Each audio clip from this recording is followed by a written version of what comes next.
Dear Naruto Lemon fans, I'm thrilled to invite all of you to my Boosty channel, where you can enjoy exclusive Naruto Lemon scenes in a comfortable and supportive community. Choose from various subscription tiers, from Mini Lemon to God Lemon, and gain access to unique content tailored just for our fans. Plus, subscribers to over Naruto Lemon and God Lemon will receive special mentions in my videos. Support my channel and dive deeper into the world of Naruto today. Dare.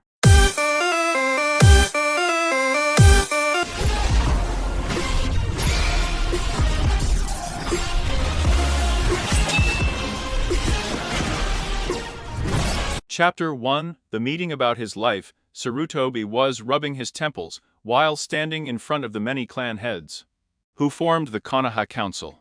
Hours earlier, the great Kyub no Yoko, a nine-tailed demonic fox, had attacked his village of Konoha. It was unknown what justified such an attack by the best of the Biju, but what was certain was the imminent threat posed to the citizens of Konoha. Sarutobi at the time of the attack had been retired, albeit shortly, having left the title of Hokage to his successor, or now predicted, the Yondaime Hokage. The Yondaime had gone to kill the beast himself, taking with him a small child whose umbilical cord had just been cut, to the battlefield where the many Konoha ninja were being held to Kyubi. He had used a complex sealing jutsu on the beast, sealing it inside the little boy. Although he had saved the village, it had cost him his life, therefore, Sarutobi had to once again take the position of Hokage. Despite his old age, after the ninja were brought back from the battlefield, and the citizens reported on what happened that night, many cried over Yondaime's death, but others were simply angry that their leader had been taken away so suddenly. Sarutobi then told them about Naruto, how his body had been used to seal the fox, and about how Yondaime had wished for him to be recognized as a hero for keeping the demon inside his belly, away from the citizens. The reaction he received was not one he expected.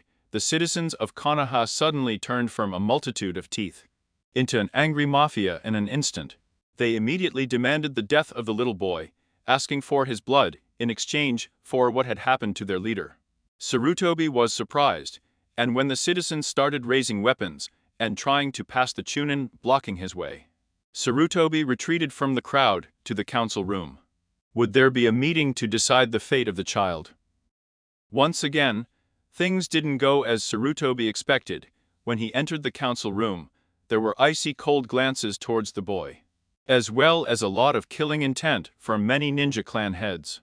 Sarutobi had to force himself to suppress a shiver of going up and down his spine. It may have been Hokage, but he couldn't stop an entire room full of angry clan heads from attacking the kid. Sarutobi left the child in a crib, not far from where he was standing, and then turned to face the council. The meeting was called to order, and immediately the heads of the clan asked for the child's blood. Order, order. Sarutobi screamed when he finally got his migraine under control. The entire room fell silent as Sarutobi rubbed his temples before continuing. Now then, this meeting has been called to discuss the fate of Naruto Uzumaki, the Jinchuriki of the Kyubi. During this meeting, as in the others, we will have order. The apartment is open to suggestions. Sarutobi said, but he knew what would be said. This meeting shouldn't even be necessary. It's obvious what we should do. Kill the demon now before he gets a second chance.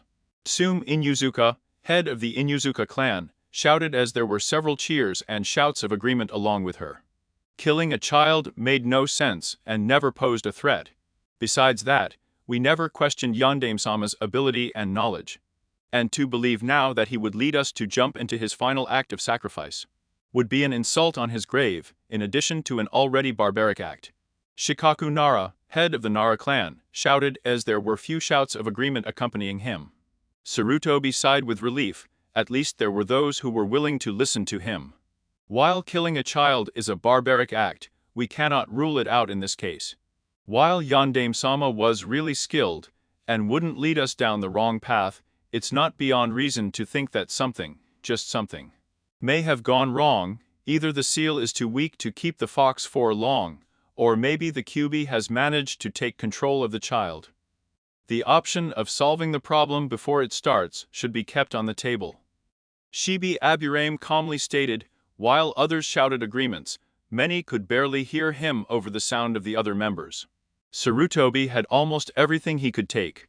With the scream, the headache, and now even the unbearable disgust he felt towards the heads of the clan, who could not put faith in his predecessor's successor, he had it. Silence. Sarutobi screamed when the whole room became disturbingly quiet. No one has ever heard the Hokage scream like that, at least no one who has lived to tell about it, or been scared the fuck out of it. Sarutobi rubbed the bridge of his nose, trying to release the accelerated stress that enters him. Suddenly, Fugaku Uchiha, Itachi's father, and the current leader of the Uchiha clan, stood up from his seat. Hokage-sama, it is out of the utmost respect that I will tell you this, Fugaku said as the elder Hokage looked at him. For the safety of my clan, not only for them, but for the entire village, I implore you to end the life of this abomination. Fugaku firmly stated that many united with him. You can beg and ask until you are out of breath, Fugaku-san, but I will not allow this child to be killed.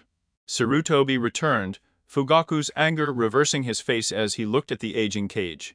How far are you willing to go to protect life from this Hokage-sama monstrosity? Because I can assure you that I am prepared to go so far and further to ensure the safety of this village and put an end to the life of this thing, Fugaku said in a tense manner, as, suddenly, the whole room became silent. If Fugaku had implied, knowingly or unconsciously, that he would, if this meeting decides to allow Zoro's son to live, go against this wish, and then advance only to attack the child. However, soon, the silence was overcome by noise. This noise, for the most part, was one of approval, as other clans and minor houses began to unite with Fugaku, and by extension, the Uchiha clan. Although the screams of disgust or disapproval quickly followed, it was not enough to drown out the screams for the child's blood. Sarutobi slowly looked across the room, first noticing Shibi's sudden lack of movement. The Abura seemed to me to look at Sarutobi, and then to look at another moment for a moment, perhaps realizing that his argument had just gotten out of control. Inuzuka's matriarch Tsume quickly bonded with Fugaku, and the lesser houses quickly followed. Sarutobi also quickly pointed out that, among those who are and against Fugaku, there were the Nara, Akimichi, and Yamanaka clans. The loyalty of the three that lifted Sarutobi's trust a little. At the last glance, Sarutobi looked towards the Yuga patriarch, and noticed that he was just sitting there, looking completely like almost all the new Yuga Sarutobi. Sarutobi knew that Yasi would not join his side, or Fugaku's for another. Yuga's main house, Sarutobi, she was sure, would be very much to get rid of Naruto. On the other hand, they would be displeased with possibly being on the same side as the Uchiha clan. A neutral stance would be the best way to prevent the main house from fighting within itself. With the Uchiha clan, the Inuzuka clan, less than a completely supportive Aburame clan, and many of the smaller houses threatening to take measures into their own hands, with only the Nara, Akimichi, the Yamanaka clans supporting Sarutobi. With the Yuga out of the battle as a battle, Sarutobi knew that this would be a battle that would not be a battle that he would not win. That it was not a battle that he would not win, especially. Sarutobi had been effectively boxed in by the outrage on both sides of this argument. To get out, he would have to do something he knew he would regret. He would have to make a compromise that would somehow placate both of them. Sarutobi shouted, even louder this time, as everyone sat there and looked again. I could stabilize the fear by generating some of the clan's heads. Sarutobi sighed as he started. To solve this, I will compromise, Sarutobi said as everyone sat down, waiting here for this engagement. I will be creating a law, starting today, that will prohibit mention of Kyuubi's sealing in Naruto to anyone of his generation. Sarutobi started, raising his hand to quell any possible outrage. However, Naruto Uzumaki will live like any orphan in Konoha. He will be sent to an orphanage in the village, and what happens to him after, Sarutobi began to say. Before the opposite sides began to smile, and the side that was with Sarutobi began to change.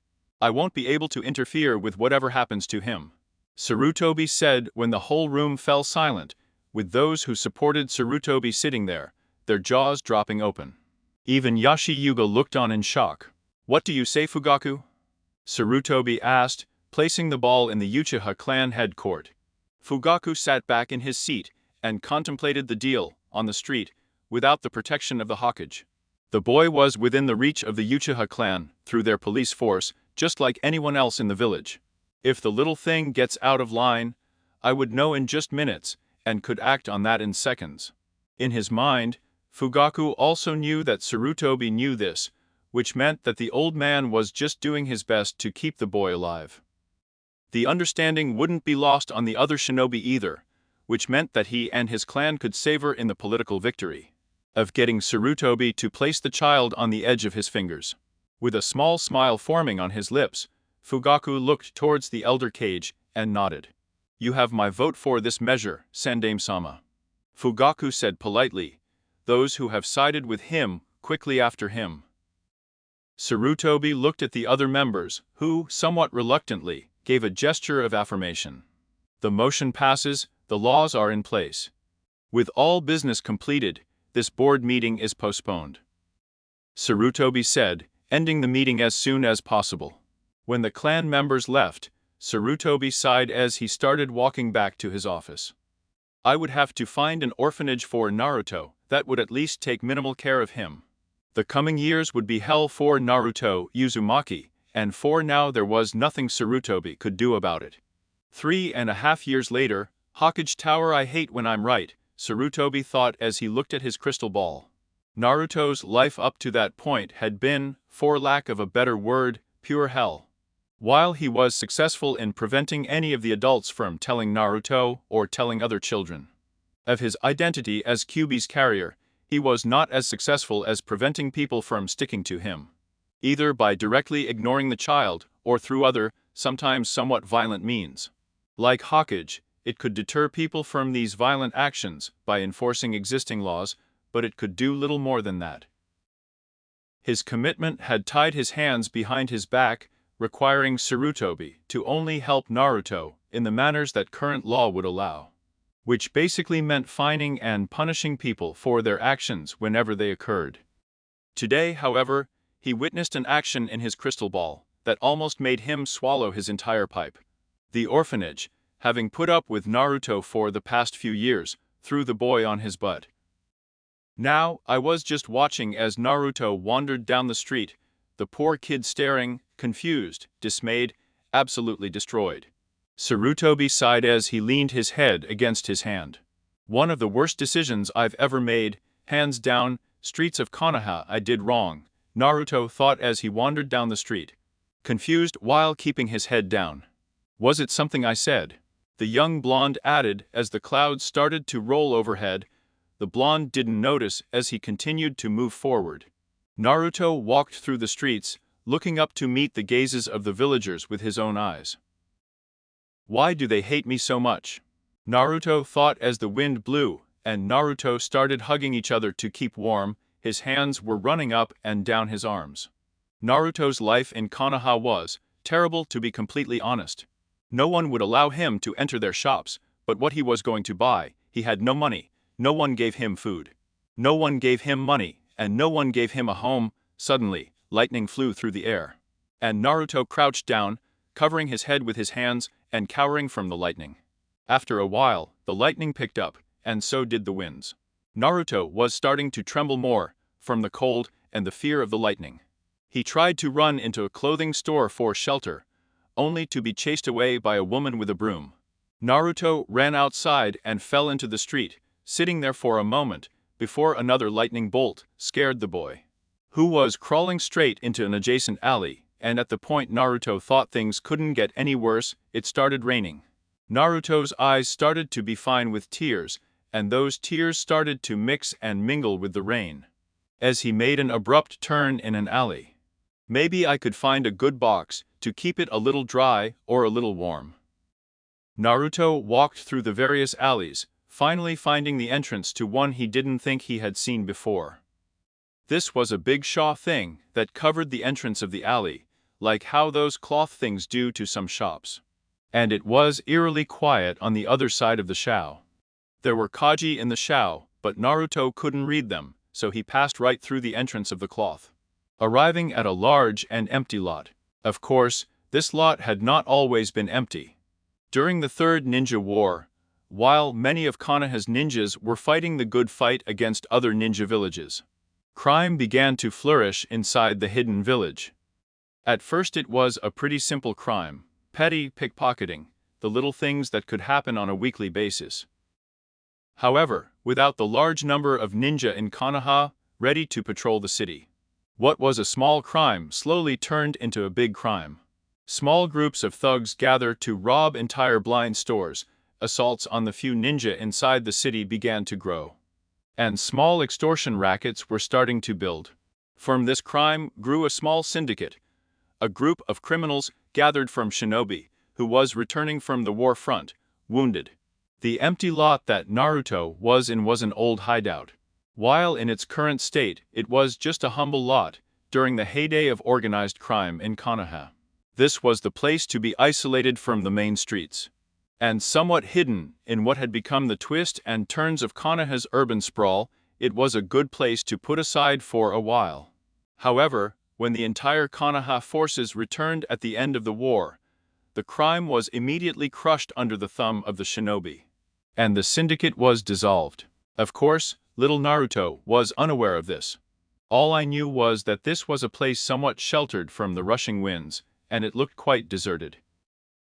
A good place to rest. Then, Naruto did exactly that. The young man walked towards one of the walls, picking up an old rag to accompany him. Not noticing that the small metal object was falling from the same rag, and lay down next to the building, nodding slowly in a shallow sleep. The next morning, when the sun came up, Naruto's small stomach was already roaring in protest at his lack of food, as it did almost every morning. This suddenly woke up the little boy as he yawned and rubbed his eyes. Naruto had been very surprised to have slept so long and completely. Many times the screams of a random adult, or just the cold of the condition that woke him up several times early in the morning. Still, this mattered little to the poor blonde boy, as his stomach was still roaring. Then, Naruto stood up, put down the rag, and started walking. When he took his baby steps, the street orphan accidentally kicked something, sending him stumbling into the lot.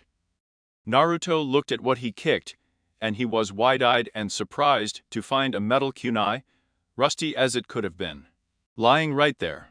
Naruto had never been this close to a ninja weapon before, although it seemed like some of the ninjas were carrying them. Naruto wandered over to the small metal weapon and picked it up, putting it in his pocket. Who would know if I would need it or not? After his little discovery, the blonde orphan went from garbage in the can for almost an hour, without finding an old shoe for him to chew on. Naruto's stomach let out another loud growl, and Naruto hugged him and started crying again. He sniffed a little, trying to prevent the mucus from coming out, when suddenly a scent came to him. Naruto sniffed the air several times before the slime started coming out of his mouth. He began to follow the smell of sweat to the streets of Konoha, to the Konoha bakery. Naruto looked at what he had been smelling all that time, a fresh loaf of bread. Naruto looked at that bread with desirable eyes. A loaf of bread may not seem like much to most, but to Naruto Uzumaki, it seemed like the best meal a person could have. Naruto started walking towards the bakery, ignoring the hated looks from most of the people, and walked straight into the bread shop. Naruto walked to the counter and looked at the bread with lustful eyes. Then he was hit on the head with a broom. "Get out of here, demon. I don't have time to deal with you," said the baker as he entered a back room. On any other day, Naruto would have listened. On any other day, Naruto would have walked out the door of the store, obeying the person no matter how mean they were. But today, Naruto's young mind couldn't care less about what the baker said. Naruto didn't care, he didn't care that the baker didn't want him here. The blonde one was the strongest he had ever been, and he was going to eat. Naruto quickly looked for anyone watching, and when he saw that the coast was clear, he quickly grabbed the loaf of bread and ran out. The baker came out of the room and saw that the bread was gone. He ran out to see Naruto running down the street, and he got angry. "Hey, someone drop that kid. He stole my bread," the baker shouted as several chunin looked up. Theft, even for a small loaf of bread, was a crime in Konoha. However, most chunin would not allow himself to pursue such a minor theft, Most of the time, it would be Henning who would pick up the tab. However, seeing a mess of blonde hair and mustaches quickly changed Chunnin's minds. They quickly started running down the street, chasing Naruto like a dog would chase a cat with its food in its jaws.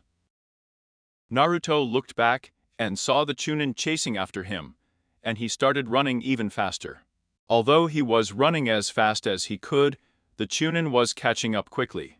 Naruto started thinking about what he could do to escape, when suddenly a thought hit him.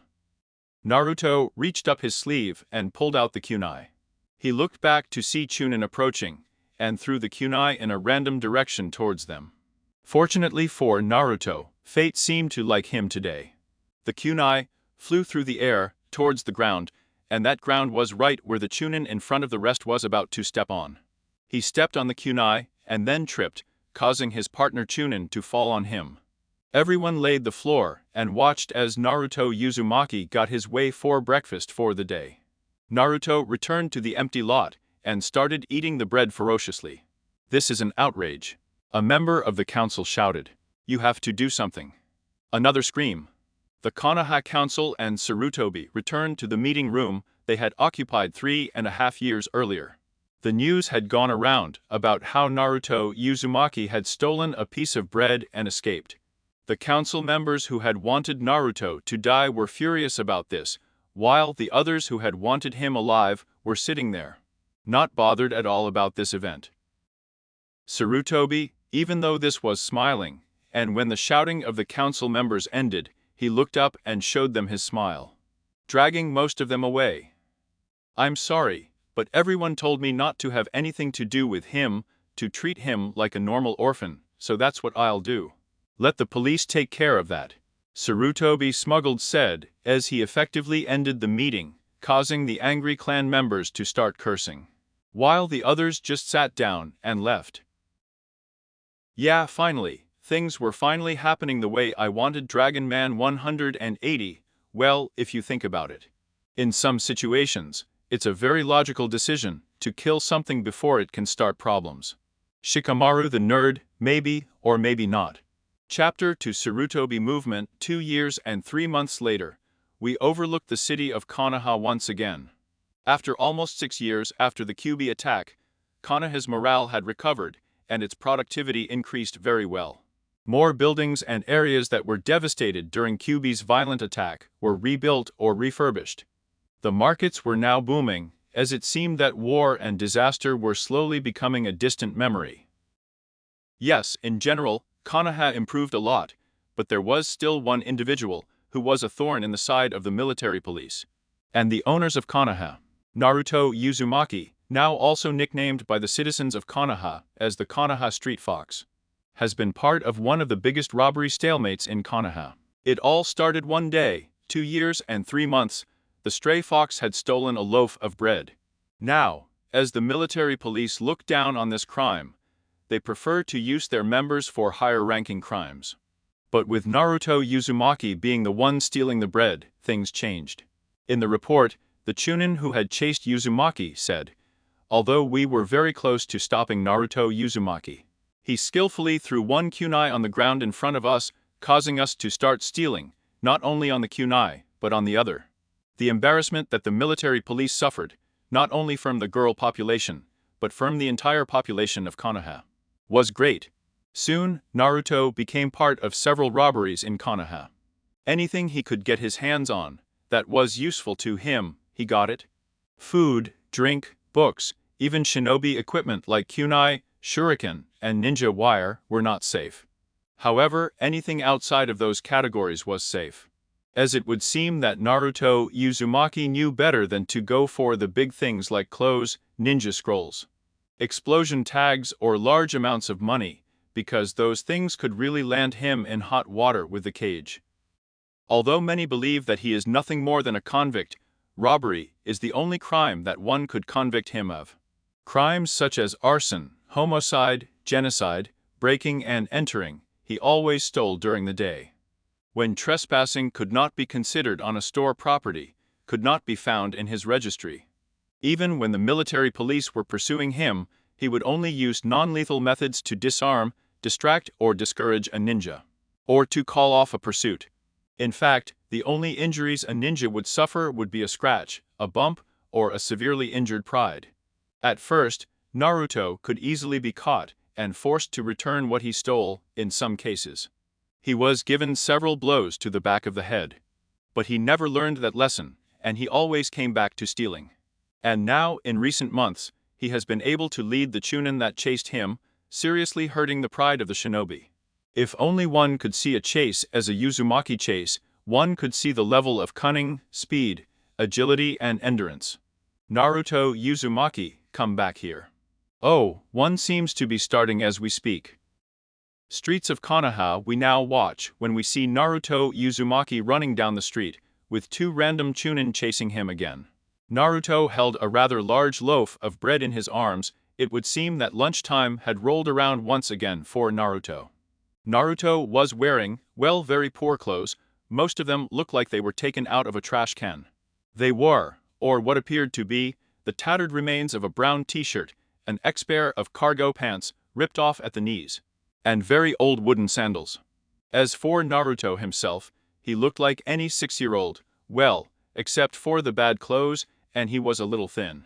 His daughter did not seem to be too poor, as there was not too much dirt and grime covering him.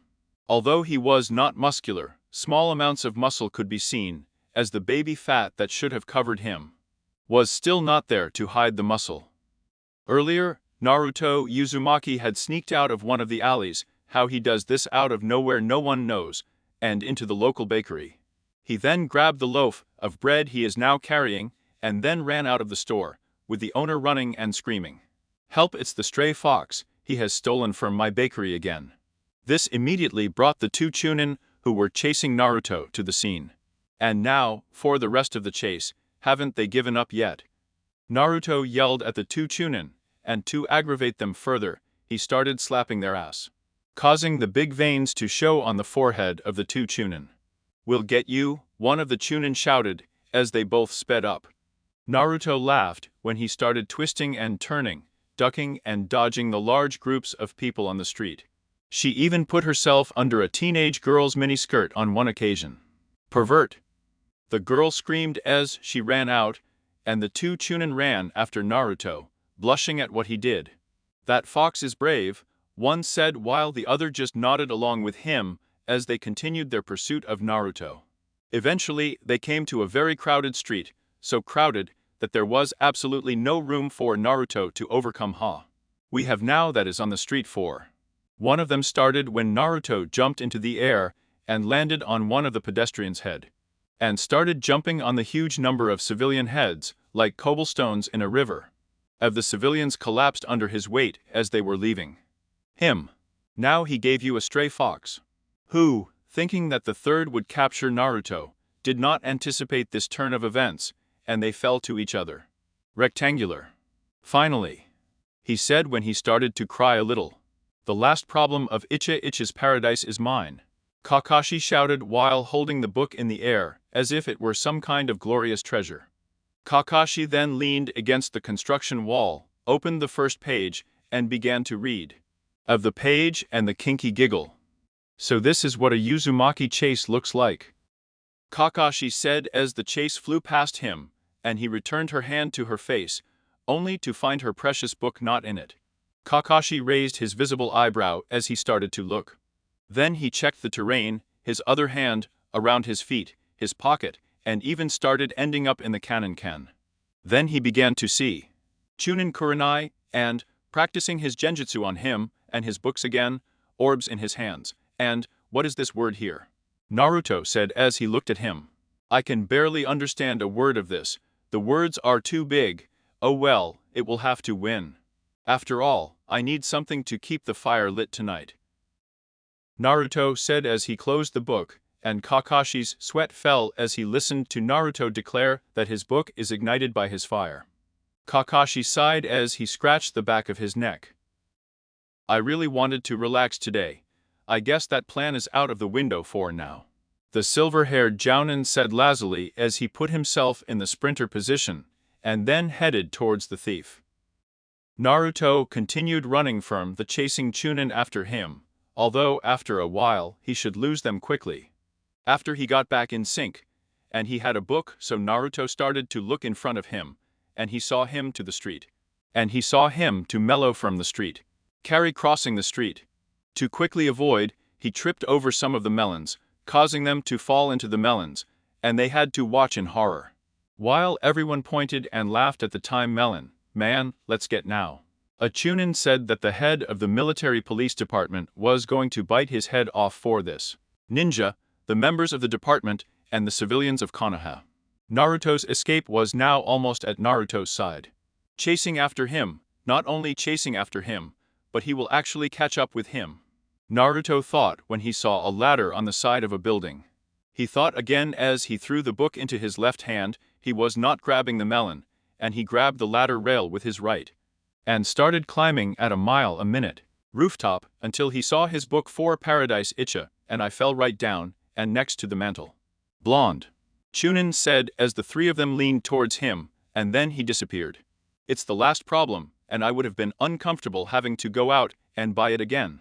Kakashi said, apparently no one. You know, I didn't watch the whole chase, but you seemed to get quite over those three puppets there. And I even managed to swipe my book for a moment. I'd be a pretty good ninja. Kakashi said, his eye turning to the mantle instead of his book. Well, enjoy the rest of the day then. Kakashi said as he disappeared in a puff of smoke. On the other side of the ledge, we see the window, the bread still in his mouth, and the melon still on his left arm. Hanging by his cabin. Shaking a little as he pulled out when the Jonin left. On the wall, he placed his feet and legs in front of him, and they stopped him on the wall, a lesson he had to learn the hard way. To see very old spring mattress, with several shoe prints on the floor. It was no longer any dead body, although there were still blood stains. Whenever Naruto couldn't get something from the city of Konoha, he got out of the forest. The food for a bit before putting knees to his chest, and wrapping his knees, and lowering his head. Yuga, Nara, Akimichi, Yamanaka, Haruno, Aburame, and Inuzuka. At the heads of the clans. She nodded along with him. When Shikaku raised his eyebrow and opened the folder, Shikaku tossed the file back to Sarutobi, and leaned back in his chair. So, what do you think, Nara-san? Sarutobi asked. The head of the clan. Nara looked at him. Well, it seems to have potential, but how can we be sure that it could really happen? Shikaku asked as the heads of the clan raised their eyebrows. Who? Everyone asked as Sarutobi continued. Well, I thought the information in this folder would be enough, but if even you have your doubts, Nara-san, then we may need to take an extra step to prove your worth. Sarutobi said as the heads of the clan began to practically lean over their desks. Who? Everyone asked as Shikaku continued. A formal test can help Hokage-sama. Shikaku said as the Fugaku Chiya practically jumped to his desk. Who in the name of God are we talking about, Hokage-sama? Fugaku shouted as the other clan heads nodded as well. Why Naruto Uzumaki, of course, why do you ask? Sarutobi said that when an uproar of disapproval began to grow in the room, everyone screamed and complained for what seemed like hours before everyone shut up and Sarutobi cleared his throat. Are you done yet? Sarutobi said. Tsume actually jumped on his desk. Are you crazy? Tsume shouted as there was a lot of applause agreeing to accompany her. Well, Inuzuka-san, if you had to look in this folder, Sarutobi said as he threw the Atsume folder away. Then you would see that she has a lot of potential as a girl. And shouldn't it be my job to help recruit anyone who helps strengthen Konoha's military power? Sarutobi said. Many of the heads of the clan began to groan. Sarutobi, the former genius, found a loophole in the original agreement. He found a goddamn loophole. Fugaku Uchiha felt trapped. As a Hokage, Sarutobi had the perfect right to go ahead and give Naruto the okay to enroll in the academy. Although it would be a great cost for possible support among the council members who were still among his train of thought in future endeavors. Fugaku smiled, realizing that Shikaku had just helped give him a path to victory. Hokage-sama, Fugaku said while smiling, causing all the attention to turn to him. Although I don't like the idea of him going to the academy, I have to agree with you. A ninja with that much potential would work well in the academy, Fugaku said as several mouths of the clan's head fell down. However, I would like to have a formal proof of the child, as Narasan said. Fugaku said when Sarutobi turned all his attention to Fugaku. And I would like my son, Itachi, to be the one to try it, Fugaku said as Sarutobi sighed and gave a drag on his pipe, while other clan heads raised their eyebrows. All right, Itachi Uchiha will chase Naruto Uzumaki around Konoha, keeping an eye on various skills and abilities that he can show. During the chase, once he learns Naruto, he will bring it to me and report me to the test. Everyone will be able to listen through the intercom system, Sarutobi said while Fugaku nodded. All right, Hokage-sama, Fugaku said as he bowed and Sarutobi called an end to it. Sarutobi watched as Itachi appeared next to his father, and Fugaku whispered something in his ear, and he nodded. Sarutobi gave a drag on his pipe, and then left to cut Itachi before leaving the Hokage Tower. Itachi was walking through the hallways of the Hokage Tower, on his way to the exit so he could start looking for Naruto Uzumaki. Itachi cared little about the boy's fate, simply wishing to finish this in order to continue his mission schedule. However, her father's little extra tidiness made its way to the forefront of her mind. Make it impossible for him to show the necessary skills, anything less than hurting him. We need to keep this as far down the sleeve as possible. Fugaku's voice sounded in the Anbu's mind. It was a smart strategy. Make it look like you were open and willing to work with the Hokage, which you don't, so that you get what you want in the first place. And all the time if the Hokage makes noise about it. The older man just looks like he's challenging the honor of a high-class and well-known member of the ANB. Itachi was about to reach the stairs when Sarutobi came out of another hallway and walked towards him, a smile on his face. Well, hello Su Itachi-san, how is this good day? Sarutobi said as Itachi looked at him. Hi to you too Hokage-sama, and I'm a bit annoyed with this test, it seems like a trivial matter. Itachi said while Sarutobi nodded and smiled. Yeah, well, it's something that needs to be done, and I wish you luck Itachi-san, Sarutobi said as he extended his hand forward. Itachi looked at him before extending his own hand forward and grabbing the Hokage.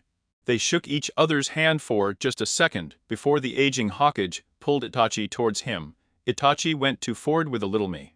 Before the Hokage put his head right next to Itachi's ear.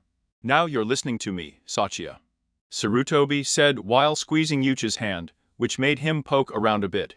You are father we are just on friendly terms as it is, and he on even less favorable terms when it comes to Naruto Uzumaki. Therefore, realize that while this examination is taking place, my eyes and ears will be on you, if I notice something funny. Or if you have as much as a single detail, why your father orders you to look at my face and men and women, well. I realize that the walls of the walls.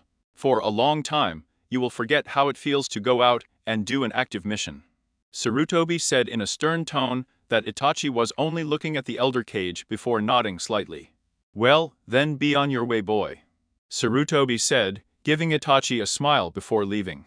Itachi watched as Sarutobi slowly left, before shaking his head slightly.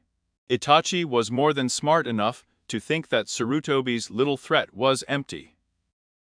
Given the choice between simply disappointing his father and having his growth as a ninja stunted by a lack of quests, the choice was easy enough for Yuchi's power. Itachi began to run away, ready to begin his examination of the young Uzumaki. Chapter 3: The Chase and the Results of the Konoha Market District, which was approaching noon. Itachi Uchiha had to say that for a child who has not yet started attending the academy, that Naruto Uzumaki was very difficult to locate. When he started the search part of his mission, he thought he would be able to locate the 6-year-old in no time. After all, he was 6 years old, he would not have the ability to stay in his hidden place forever. He was bound to get bored eventually, however, he never met a 6-year-old like Naruto Uzumaki. The young Anbu captain had been searching the city all morning for this brat, but there was absolutely no sign of him. He tried in dark alleys, the only thing he found there were rats, cats and some insects but not 6-year-old brat. He tried garbage cans, thinking that someone so small could hide in one quite easily. but the only things he found were trash and a copy of Paradise and Chika. Suitable resting place for this smooth. Itachi mentioned idleness while closing the lid on the trash can. Then he checked out some of the oldest buildings in Konoha. Assuming that the child may have assumed shelter in one of them empty, destroy, old or otherwise, buildings. He looked for them all, and yet it's not a single trace of the brat. He went so far as to transform himself into a fool and place himself in an alley to attract him. Although that idea failed when he ended up being chased by a bunch of dirty old cats. One of them that Itachi swore looked like it was Daimlo's wife's cat. Itachi made a mental note that he would get to the Hokage and tell him about it. Itachi looked at one of the clocks hanging in a nearby store. It was noon, and when I had passed Itachi, I was almost sick and tired of looking for the brat.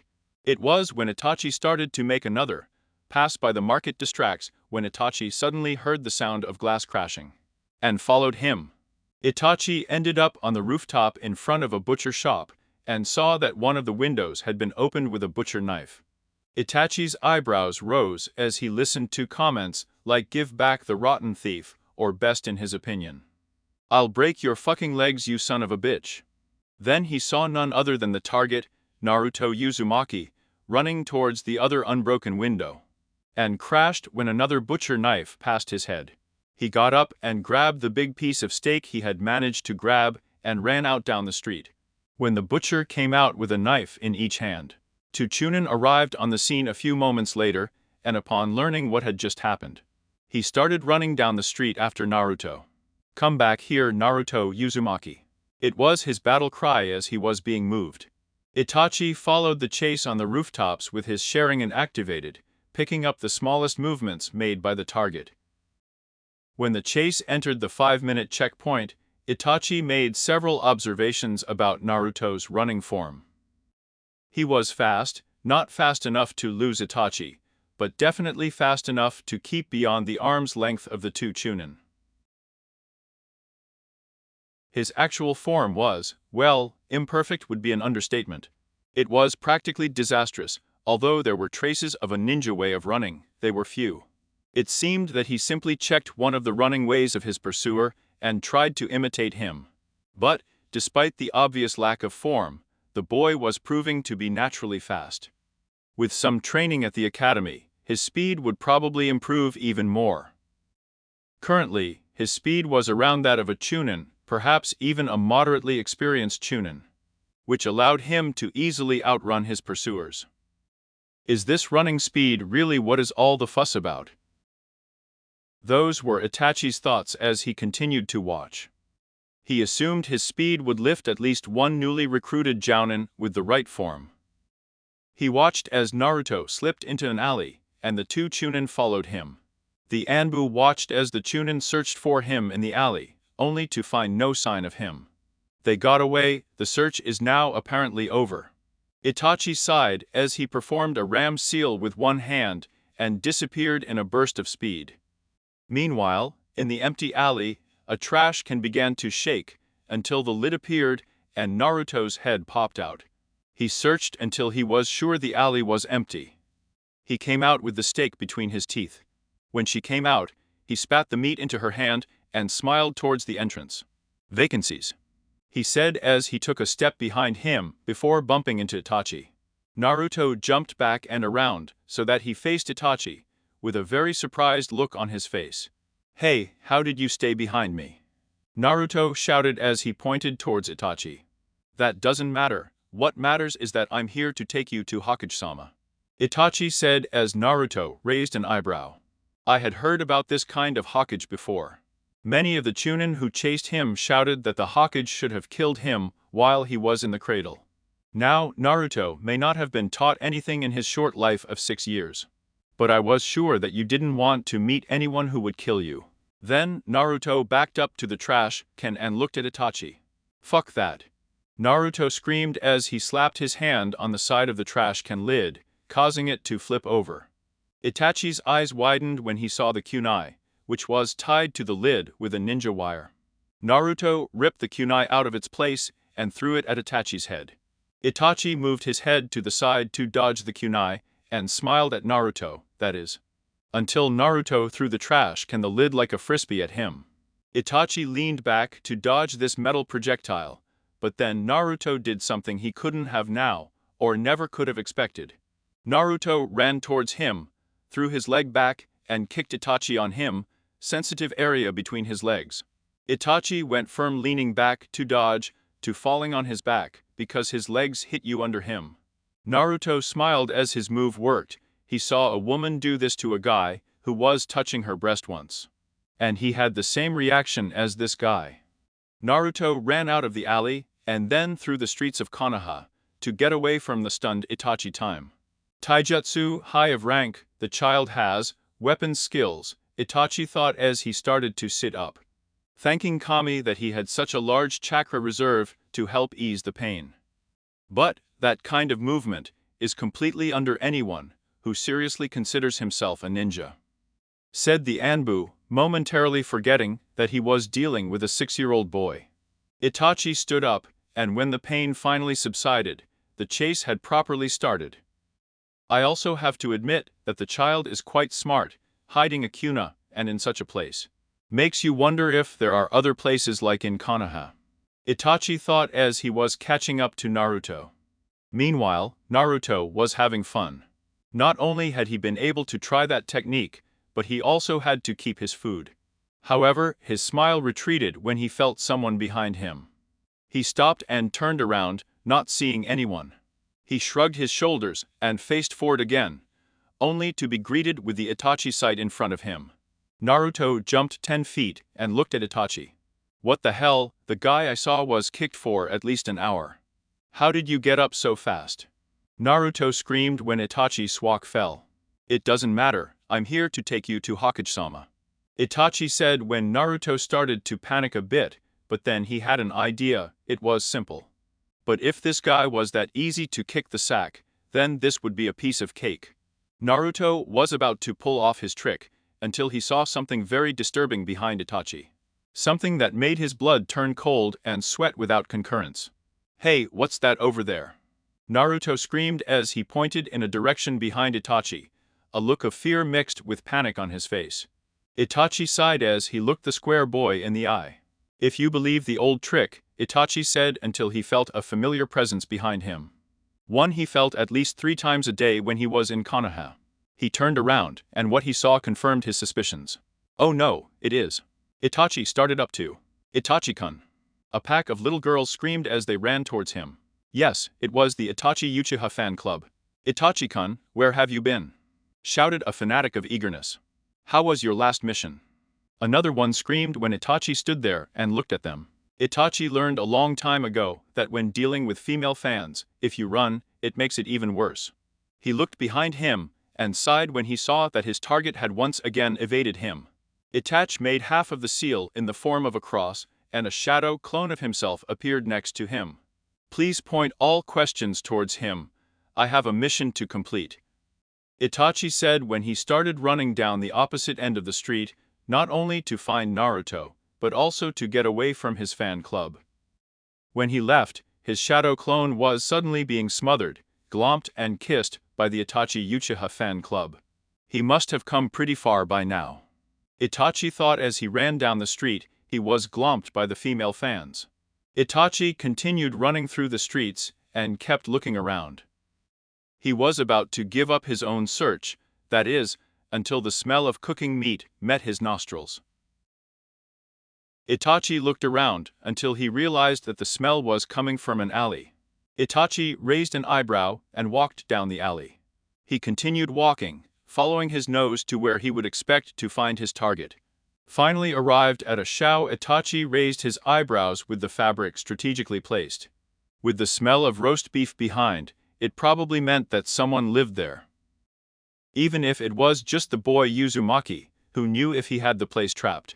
Itachi took out a kunai and slowly walked past the shao. Itachi hit the area once before being satisfied that he was alone and safe from any sudden tricks. She walked and noticed the fire burning in the center, the meat burning on it, still a little raw. Itachi started looking for Naruto until something broke, a patch of grass, which seemed to have been moved from somewhere. Itachi bent over and removed the grass, and saw that underneath were papers with crudely drawn maps of roads and alleys. When Itachi inspected the newspapers, he realized that, crude as they might have been, they were the layout of Konoha's various streets by alleys. Endowing the paper were red dots, probably areas where traps had been set. This kid is pretty smart. Not only has he set traps all over Konoha, but he has also made maps to memorize so that he can access them immediately by heart.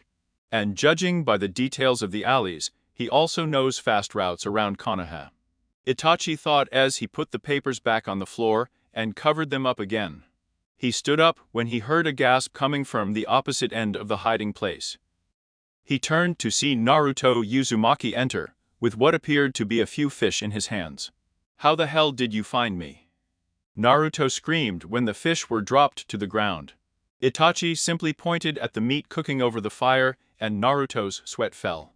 "Well, you're not gonna catch me," Naruto screamed as he ran down the alley he came from. Itachi sighed as he followed him, straight to a dead end. The only exit was blocked by a wooden fence. "You can't run now, Uzumaki," Itachi said as he watched Naruto rip off a section of the fence, crawl it, and then put the section back up. "Or maybe you can," Itachi muttered as he jumped over the fence to watch Naruto climb a ladder. Itachi sighed as he jumped onto the rooftop, just as Naruto reached the top. Naruto looked at Itachi in shock as he ran to the opposite side of the ceiling and jumped off the ledge. Itachi sighed once more and walked to the ledge. Naruto hung to the window ledges of the rooms just below the ceiling. "I was hoping to God this trick would work. I only had one more up my sleeve after this one." Although those hopes were destroyed when Itachi suddenly leaned over and looked at Naruto upside down. Naruto looked up to see Itachi standing on the side of the building, nothing tying him to the building, just standing on the side. As if he was standing on the ground. Naruto swallowed splashes while looking at Itachi's upside-down face. "Really, is this the best thing you have?" Itachi asked as Naruto scowled at him and let go of the window ledges. Itachi looked down to see Naruto pull out an old rotty glove and force it onto his hand. When he put the glove on, he grabbed a clothesline, slid for 2 seconds, and not even waiting to hit the wall, he let go and landed in a dumpster. Naruto jumped out of said dumpster and ran towards the fence at the end of the alley, which also had a loose section of board. Itachi sighed as he jumped off the side of the building and over the fence. Itachi looked down to see a manhole cover popping out as it snapped into place. Itachi's sweat fell when he realized what this meant. "I'm going to have to go into the sewer," the Anbu thought as he sighed. Meanwhile, Naruto was walking through the sewer, moving in the hope that I can lose this guy sooner. Freeze. He listened behind him. He turned around to see that, in fact, Itachi was a few meters behind him. Naruto started laughing, which scared Itachi a little. "Hey, I must say you are good, only few guys followed me so far," Naruto said as his face became more serious. "But no one has caught me after this," Naruto screamed when his hand toppled into the sewer water and pulled a kunai out of him. Naruto then threw that kunai towards Itachi's head. Itachi just shook his head to the side. Yuchi's genius looked at Naruto, who looked so frustrated and angry that a 6-year-old could. "So now you see that you really had no chance to escape. Now you're coming with me," Itachi said as he took a step and then fell down. Itachi looked down to meet the waist-deep something. Itachi picked up mud. Itachi Uchiha had just fallen into a mud hole. "Ha!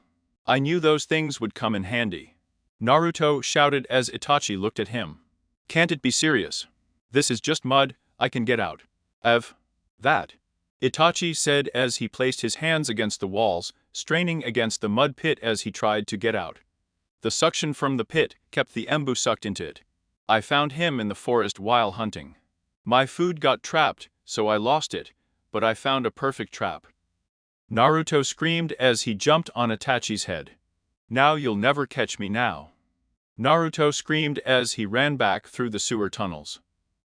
Itachi stood there for a second, trembling slightly, clenching his fists, and then he started laughing. He laughed and laughed and laughed until he was blue in the face. When Itachi's temporary moment of madness was over, he turned his head to face the tunnel Naruto had run. "I've made my decision," Itachi said as he looked at her waist. "But now I have to figure out how the hell to get out of this," Itachi said as he started trying to get out of the mud. "This might be a little harder than I thought," Itachi muttered as he continued to pull. Meanwhile, Naruto returned to his hideout, enjoying his meal of steak and fish. Naruto was eating the steak quite slowly. After all, Naruto didn't get good pieces of food as he is to every day. So he learned to enjoy it while he could. Then the sound of dripping water came from the other side of his hiding place. Naruto reached for a kunai he had used to hit the fish and jumped up and turned around. And was treated to a sight he did not expect to see. From the waist up, Anbu Captain Itachi Uchiha looked perfectly normal. But that wasn't what I was calling Naruto for a loop. From the waist down, the only thing Itachi was wearing was a pair of shorts with the Uchiha clan symbol. Now this was going to defeat Naruto for 3 reasons. On the one hand, the child was still only 6 years old. On the other hand, the 6-year-olds found almost everything funny, and finally, no one in Konoha could help but laugh when they saw the great Itachi Uchiha in his boxers. Naruto collapsed to the ground, laughing as he held his ribs and rolled. Itachi just sighed as he got closer, and picked up Naruto by the collar and started carrying him through the alleys. After about 5 minutes, Naruto stopped laughing, and now he was pouting. He had been caught. But Naruto noticed something, that this particular alley led to a communal place, where there was a group of people with the strange fanatic on their backs. "I bet 500 yen we ran into someone you know," Naruto said while smiling, while Itachi looked at him for a moment before sighing. "Yes, I know," Itachi said, although he said he knew, he didn't know how correct Naruto was. When Itachi came out of the alley, he was treated with the most horrible sight of his life. Itachi had managed to find his way straight to the middle of the Uchiha clan compound at his busiest time of the day, and managed to get out halfway to many of his non-ninja relatives, who immediately became as abrupt as Naruto had been a few moments ago. When the Anbu started to take his walk down the street, Itachi pulled 500 yen, and was about to give it to Naruto before Naruto pushed him back. "Please, this is enough for me." Naruto laughed before Itachi started walking down the street. He laughed about it no matter where he walked. "Excuse me," Itachi's ego took a hit that day. Although the calm Uchi didn't show it, he barely had any pride left inside his body. At this point, I would actually be very happy to take this kid to the Hokage's office and get him out of his hair. Itachi finally reaches the Hokage tower, after having to walk all over the Uchiha district in his boxers. He was glad to be able to finish this mission. She approached the secretary, who wore a blush on his face from the unfolded Uchiha, looked her straight in the eyes. "I'm here to see Hokage-sama, could you tell him?" Itachi started when the secretary interrupted him. "He has been waiting for Yukahazen, please go to his room," the secretary said as Itachi nodded, and continued to lead Naruto by his collar. "By the way, the new look works for you," the secretary shouted when Itachi started to climb the stairs, hoping that the Hokage didn't say anything about his outfit, which was very unlikely. Itachi walked over to the sliding door and knocked on it. "Ben and Itachi-san," he heard Sarutobi say to the other side. Naruto heard the same voice and was a little surprised. "I was hoping the Hokage would come up a little more powerful than that."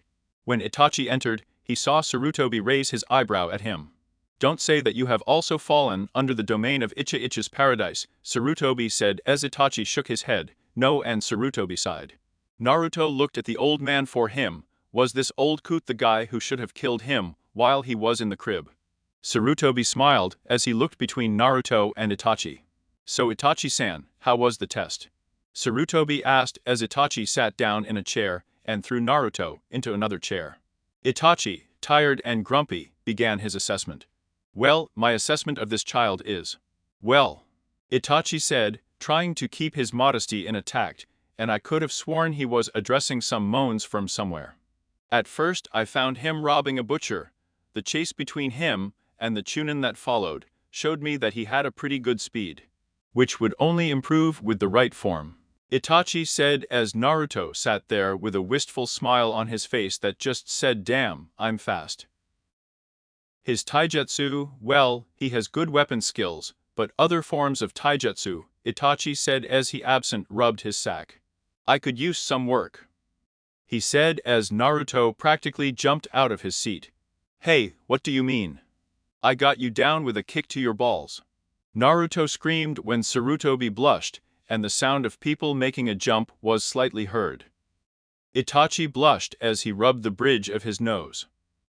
"Anyway, I'm willing to bet that his intelligence is at least rank," Itachi said while Sarutobi nodded. "But that doesn't mean he's not smart," Itachi said while Sarutobi raised an eyebrow. "He may not be smart, but the child is smart, very smart," Itachi said while Sarutobi nodded. "His survival skills are obviously some of the best I've seen. To be able to grow up on the streets of Konoha, and survive for that matter, is amazing in itself. After all, you should know the arc of learning with those conditions, right, Hokage-sama?" Itachi said while Sarutobi nodded. "Yes, I'm aware, you don't learn and adapt, or you don't survive to see tomorrow," Sarutobi thought, as Naruto's smile grew even more from the compliments. "So I'm willing to bet that most of the lessons that would be taught to him, what it would take, whether it would take a short time or a long time. However, I'm not sure," Itachi said while Sarutobi smiled, feeling more and more confident of Naruto's chances. So in general, Itachi started when he lowered his head. "He is a devious, cunning child, and by far one of the most aggravating people I have ever met in my entire life," Itachi said. Sarutobi could see in his mind the smiling features of the council members. "So, with this in mind, I find Naruto Uzumaki to be very suitable for a career as a ninja," Itachi concluded. Sarutobi's eyes widened for a single moment, surprised to hear Yuchi's state, before a small smile adorned his lips. And he motioned for Itachi to continue. "He has shown skills in super vivacity, speed, weapon and trap skills that you don't normally see in any genin. He has also shown that he is cunning and deceitful when it comes to difficult situations. So yes, Hokage-sama, I would gladly say that Naruto Uzumaki would make a good addition to our ninja forces," Itachi said as Sarutobi smiled, nodding at the young Anbu. "Thanks, Itachi-san, you can get replacement clothes in the Anbu locker room," Sarutobi said as Itachi nodded and left the room. When he came out, Sarutobi smiled that his plan had gone as well. Now there was only one thing left to do: convince Naruto to become a shinobi. "Hi Naruto, I'm Sarutobi Sandame Hokage, and it's nice to finally meet you," Sarutobi said as Naruto looked at him. "Dragon Man 180, when you have an ego like Itachi's, no one can be saved for any reason. Ha ha ha Turchin. You're right, he was expecting Shichu a nice and easy mission, but he ended up meeting with such an annoying one.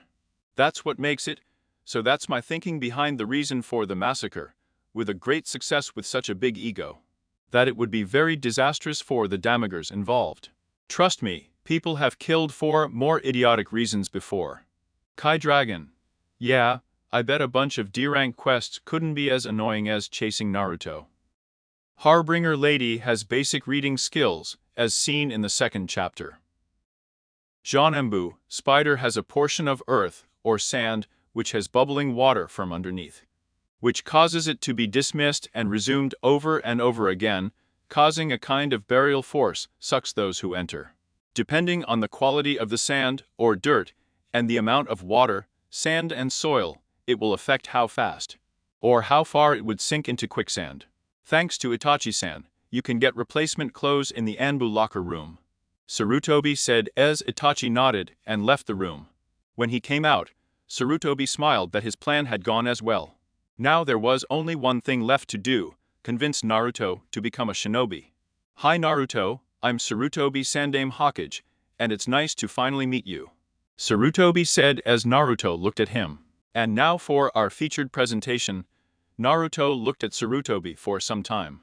He was not used to being smiled at, and the way the Hokage elder was strange. What was he trying to pull? Look, I don't know what I'm here for, and whatever it is, I'm sorry, Naruto said as Sarutobi was about to open his mouth. If it's about the steak, they say I stole, I swear by Kami-sama, I found it on the street in a trash can. Naruto said as he entered lightly, while the Hokage raised his hand. Naruto, please, this has nothing to do with that. I can't punish you for such a small crime. Sarutobi said when Naruto got up and started to panic. Look, I don't know what you're talking about. I don't know how that dog ended up with a shaved ass. It was someone else. It was an accident. He had it. Naruto started screaming in a crazy and wild tone, while the Hokage sat down and looked at the crazy rupee Lutli and his rants. Naruto calmed down. I didn't bring you here to punish you, and what are you talking about? Hey he, you know what he forgets, I said something, Naruto said as he sat back down. Then, 5 minutes later, he coughed several times into his fist. So, are you going to punish me for something or what? I can't think of any other reasons to be here, Naruto said as Sarutobi smiled, and as he put some tobacco in his pipe. Well, you see Naruto, I'm not here to punish you. You see I am the Hokage, leader of this village, Konoha. The only thing I'm really in charge of is shinobi-related crimes.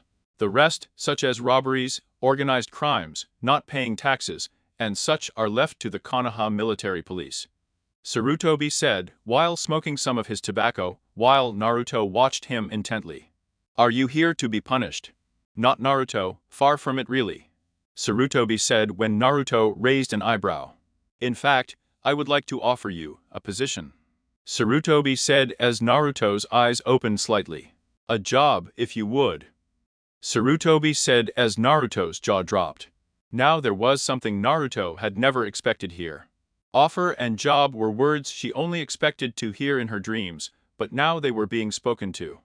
But Naruto had a questioning look in his eye as he looked at the aging Hokage. What kind of job are we talking about here? Naruto asked while Sarutobi chuckled. I thought you might ask that.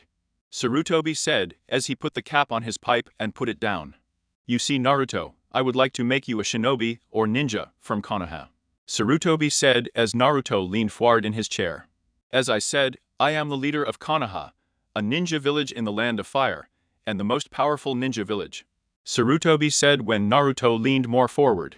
But you see, to keep this power of ours, we require new shinobi to fill our ranks. So I'd like to recruit you, Naruto Uzumaki. Sarutobi finished when Naruto leaned back in his chair and touched his chin. What makes you want to recruit anyway? Naruto said while Sarutobi smiled. Well, Naruto, one only needs to look at your military police station record for Sarutobi to be Sarutobi. The file and started reading from it. More than 100 thefts from many shops in Konoha in the last 2.5 years. The stolen goods include clothes, children's equipment, food, water and the like. Sarutobi said as he turned to the next page. In the first year of his crime, his success rate for robbery was 40%, he was caught most of the time by Chunin. The punishment for the crimes has not been recorded, Sarutobi said, as he looked up to watch Naruto shoot her a bit before continuing. In the second year of his crime, his success rate for the robbery jumped to 73%. The Chunin's abilities to catch significantly.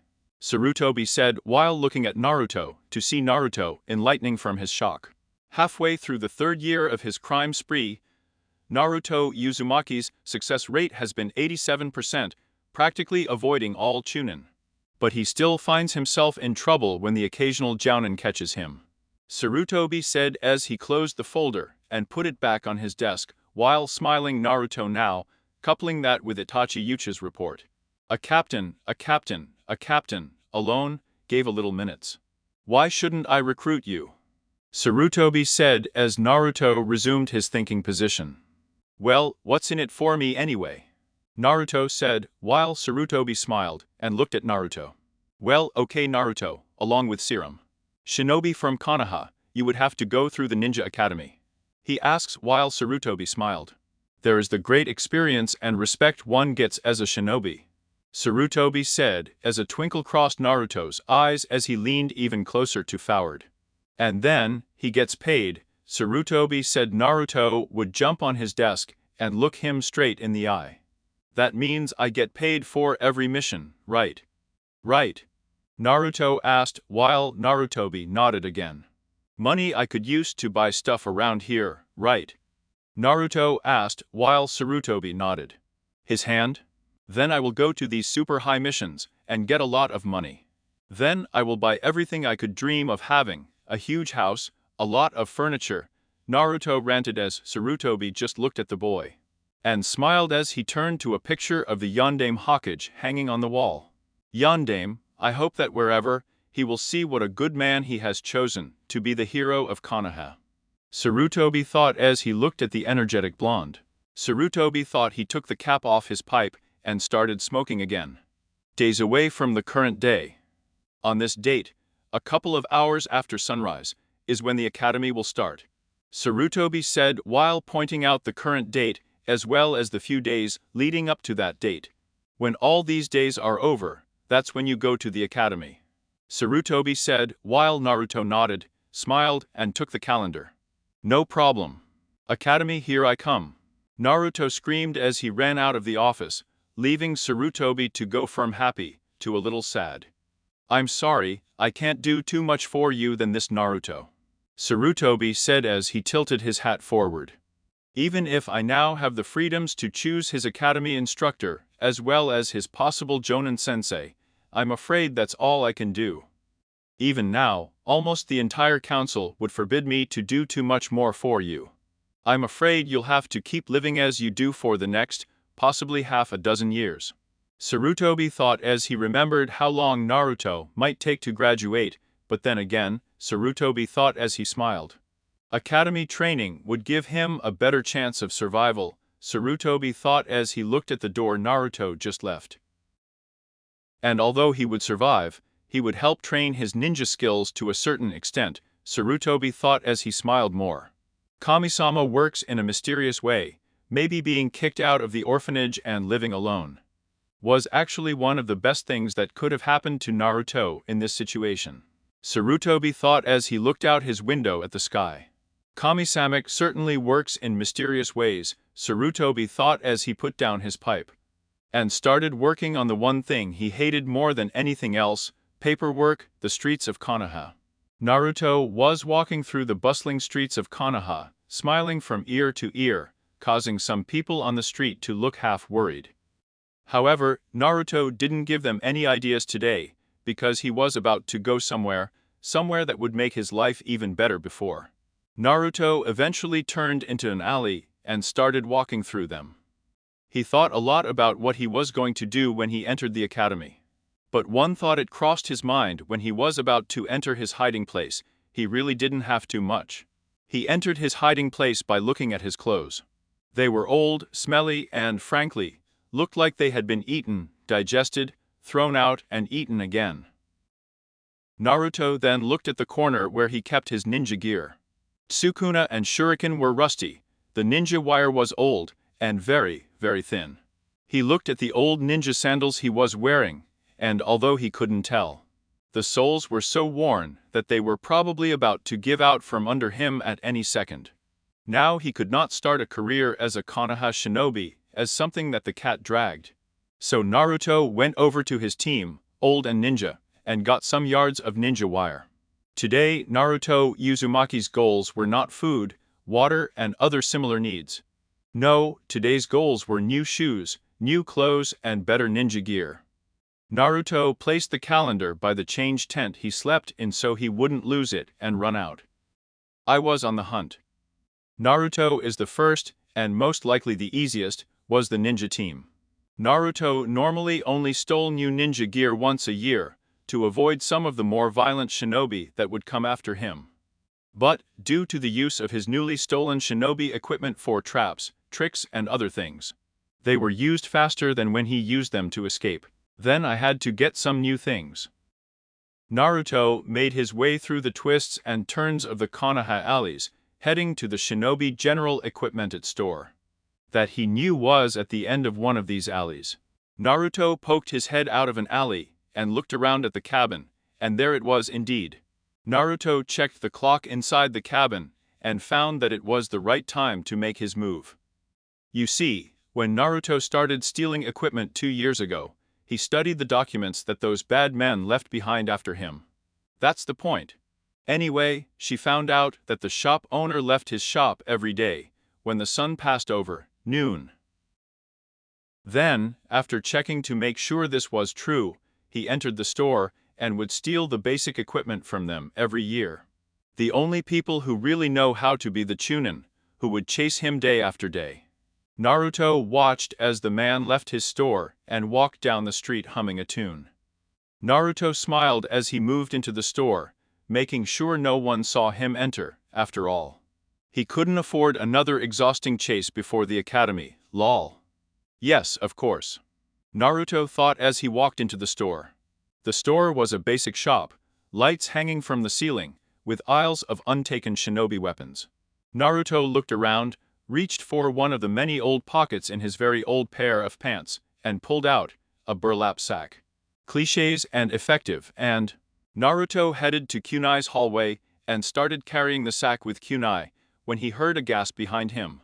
Naruto slowly turned around to discover that a girl was watching him, at least a year older than him. Wearing only a pink, sleeveless t-shirt and some black shorts.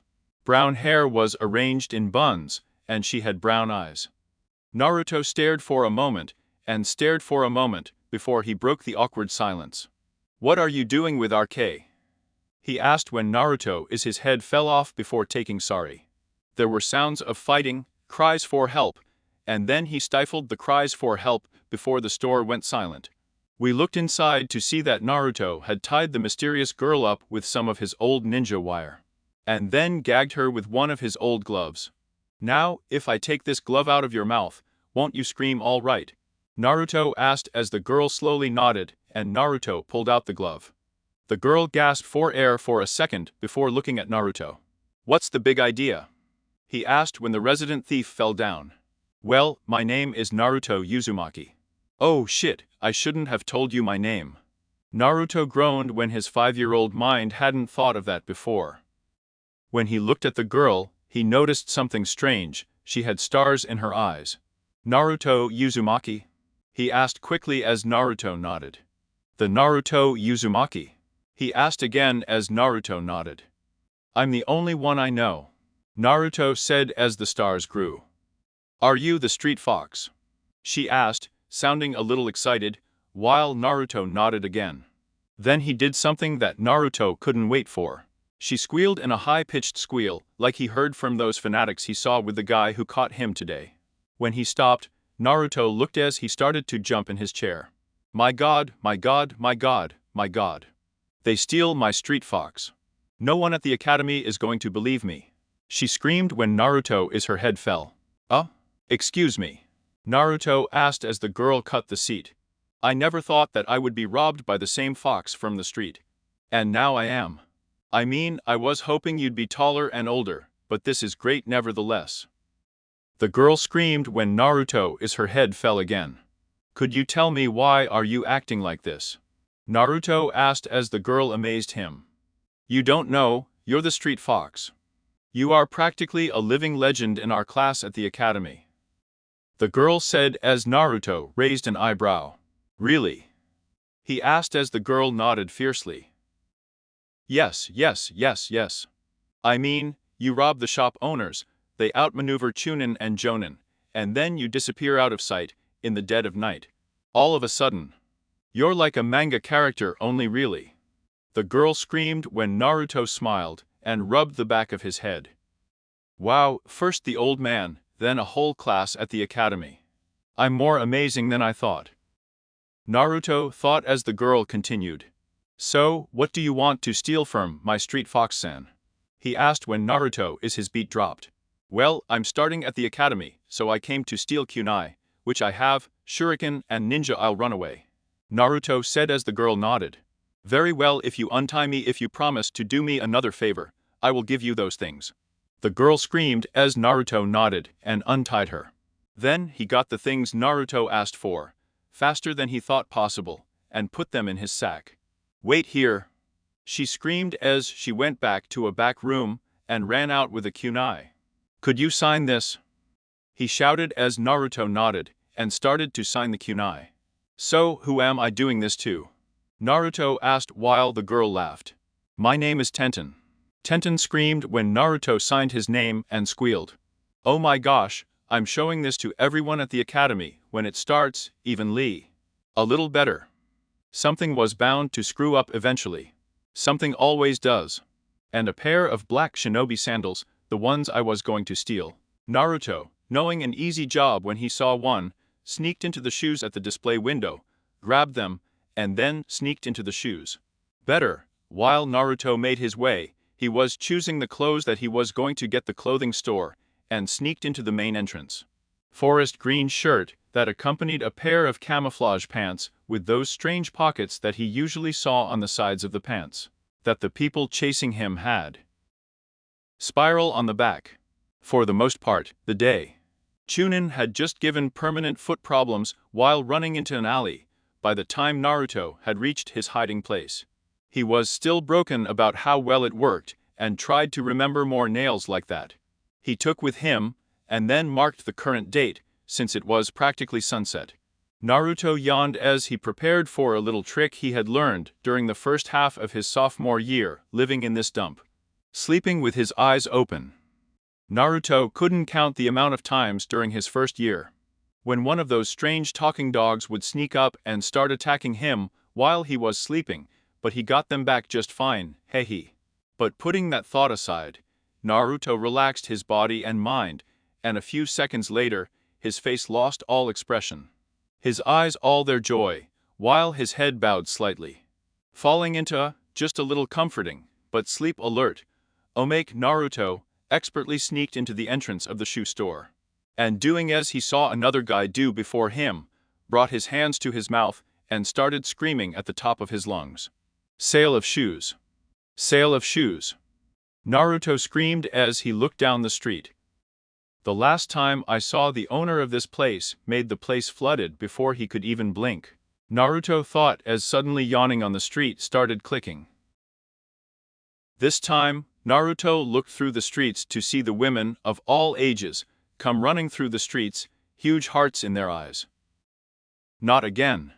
Naruto listened behind him as he turned around to see the shop owner of the shop looking. I'll pay you back for this later, guy. The shop owner screamed as he locked himself in his back room.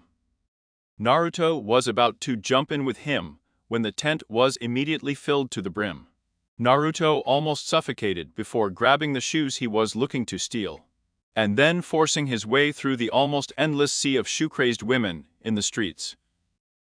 Omake 2, if you haven't seen the video of shows on the internet, you wouldn't undertake this one. Naruto knew an easy job when he saw one, so he sneaked into the shoes at the cushion window, grabbed and almost ran away before the guy who was trying to put the shoe to the fat lady. Hi Brad, I think you have 2 shoes too many. The guy said while looking at Naruto, and Naruto looked back. Shut your mouth. Naruto said as he ran out, and the sweat fell off. Oh well, I have bigger problems, literally. The guy said while looking at the fat lady, and tried to put the shoes back on, but failed. Lady, the style of these shoes is a little small, and your feet are really big. The guy said as the fat lady looked at him. Oh, she said, before proceeding to strangle him. Omake 3, I'm on a roll. Naruto walked in front of the clothing store, and just as he did in the shoe store, with only a slight modification, he put his hand to his mouth and started screaming. Sale of Sabin from Light. Everything is at 99. Everything must go. Naruto screamed when the owner of the shoulders suddenly grabbed him by the shop owner and turned around. Do you have any idea what you just did? The boy screamed when Naruto shook his head no. Honey, come on to the bunker. The guy screamed when they saw his wife running through the store. Sale of sale, sale of sale. She screamed as she randomly picked up clothes. Oh no, we've lost her, said the owner when he turned to Naruto. I've never really cared about you, but run. This is too violent a death, even for the guy screamed when he opened a section of the floor, jumped on it and then closed it. The alleys outside the sewers, hell was even parachuted out of the sky. He hates to tell you this man, but that's all Sarutobi can do from now on. He's done everything he could, and now Naruto has to take his life by the reins. It sounds cruel, but it's just the way it is. Robot. Well, you're half right. See, although Naruto will get some attention from now on, it won't be too much.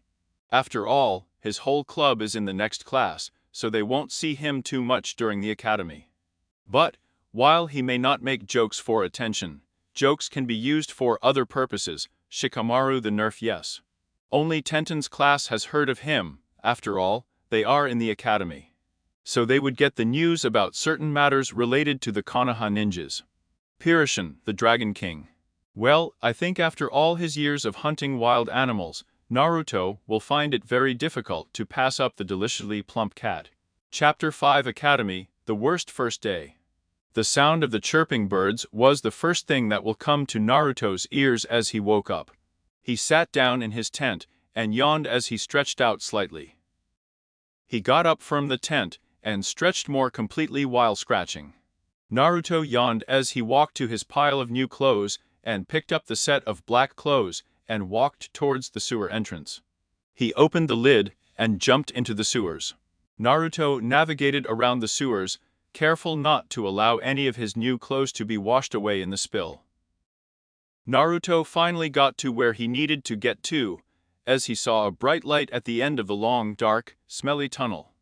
Naruto jumped out of the sewage pipe and landed on the bank of the river in which he normally washed up.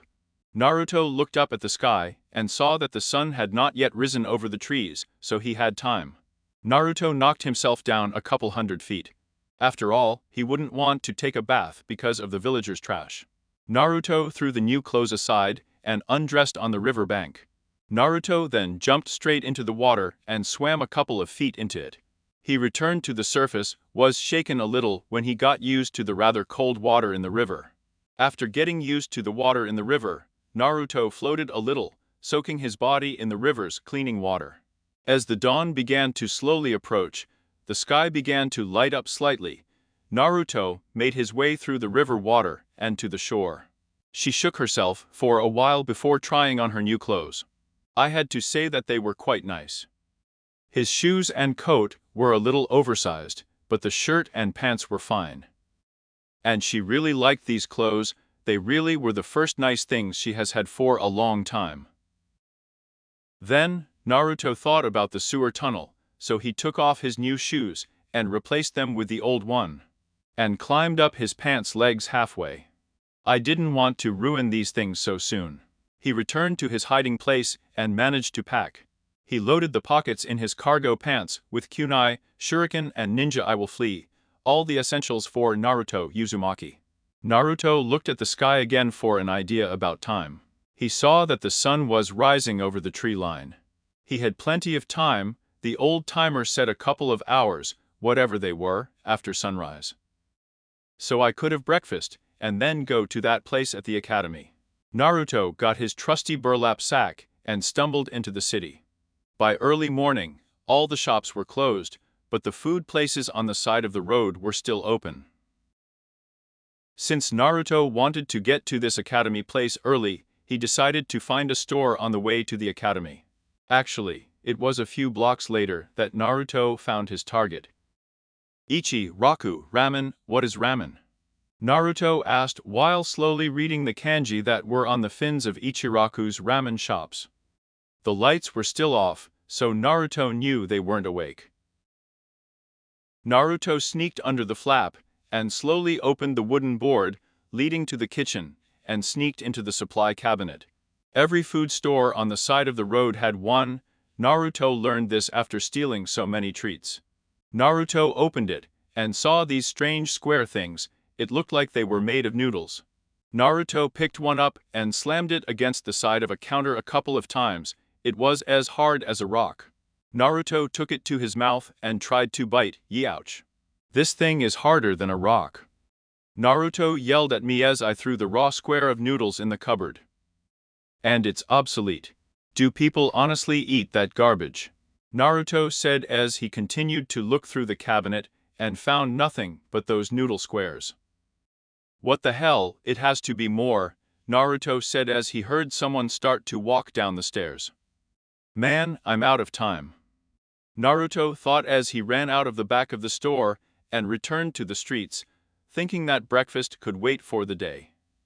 Meanwhile, old Ishiraku was just starting his morning check of the supplies when he noticed something strange. "Why are there teeth in these noodles?"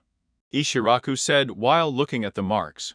"Fucking raccoons," Ishiraku said as he closed the cabinet, and a certain red-haired Ichibi container started sneezing like crazy in Suna. Naruto arrived at the front of the academy and looked at the building in amazement.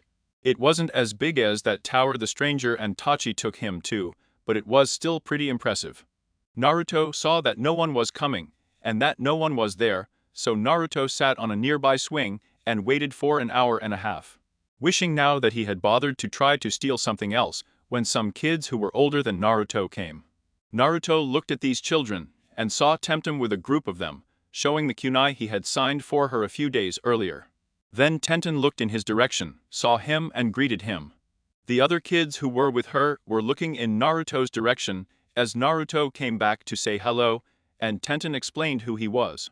After stopping the kids, specifically one with long black hair in a ponytail, with huge eyebrows and huge eyes. She looked at him in amazement before the girl screamed a kawaii fan, and the guys just nodded in her direction. But the huge boy with eyebrows just had this flame in his eye that told Naruto that something bad would come when he would meet this boy in real life.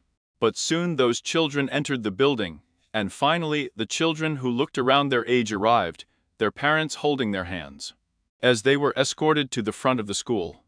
While most of the parents gave him a look that told him to just die on the spot, few of them looked at him with an appraising aspect. Those who looked at him whispered something in his son's ears the whole time he was looking at him.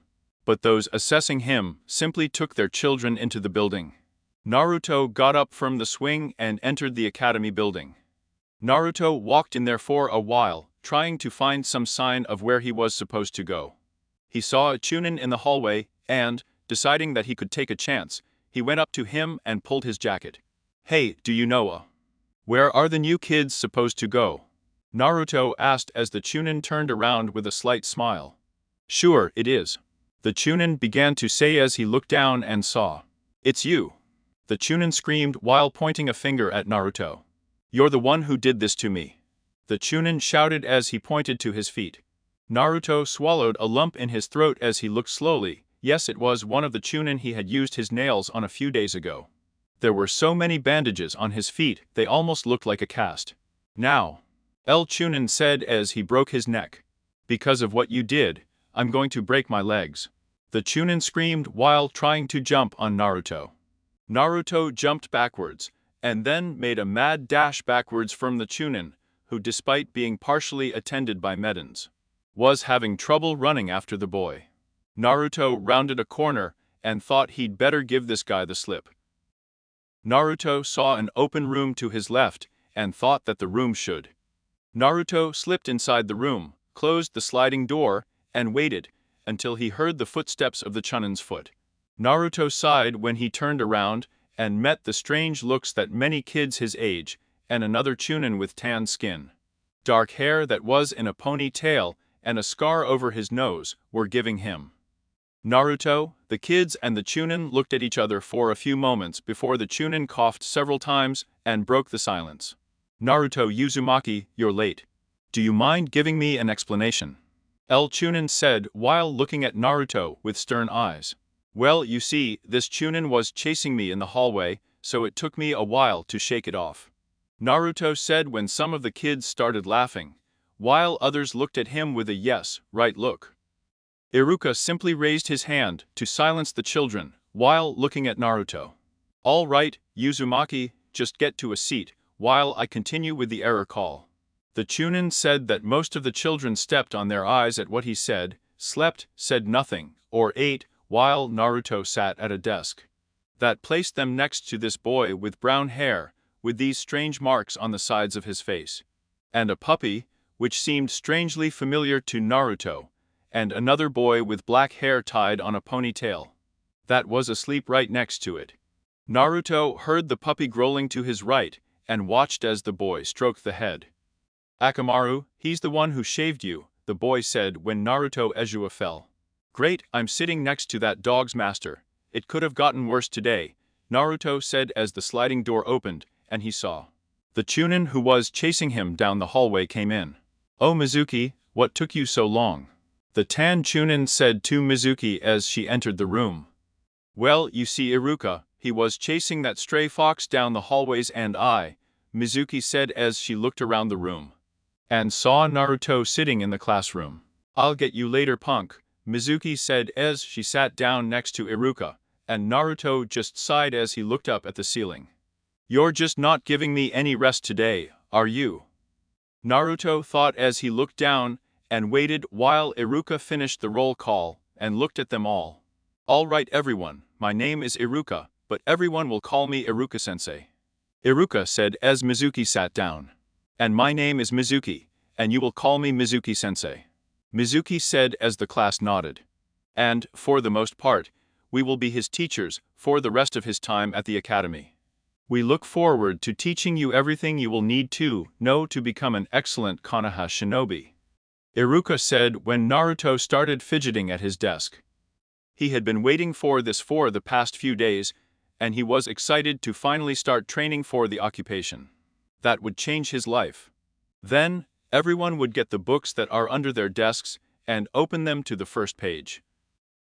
Iruka said when Naruto practically confronted. "What the hell?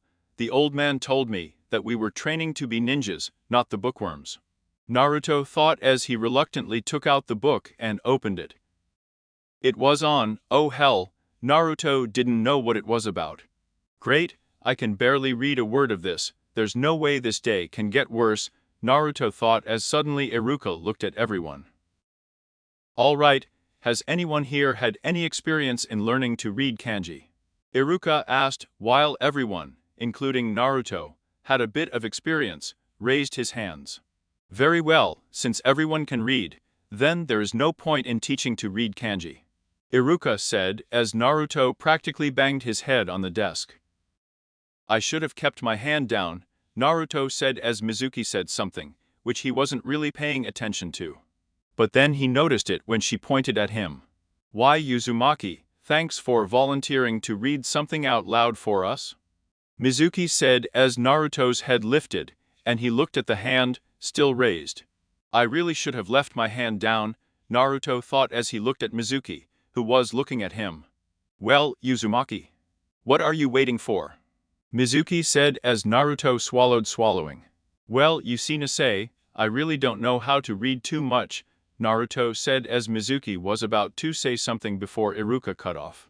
"It's okay, just read what you can," Iruka said as Mizuki looked at him with a raised eyebrow. Naruto nodded, looked at the first few words on the first page of the book, and started reading. "Him," Naruto said while all the sweat was falling. "And? Keep going," Iruka said as Naruto blushed slightly. "That's all I can really read in this book, the other words are," Naruto said as everyone in the class started to break up. Naruto blushed even more before sinking into his seat.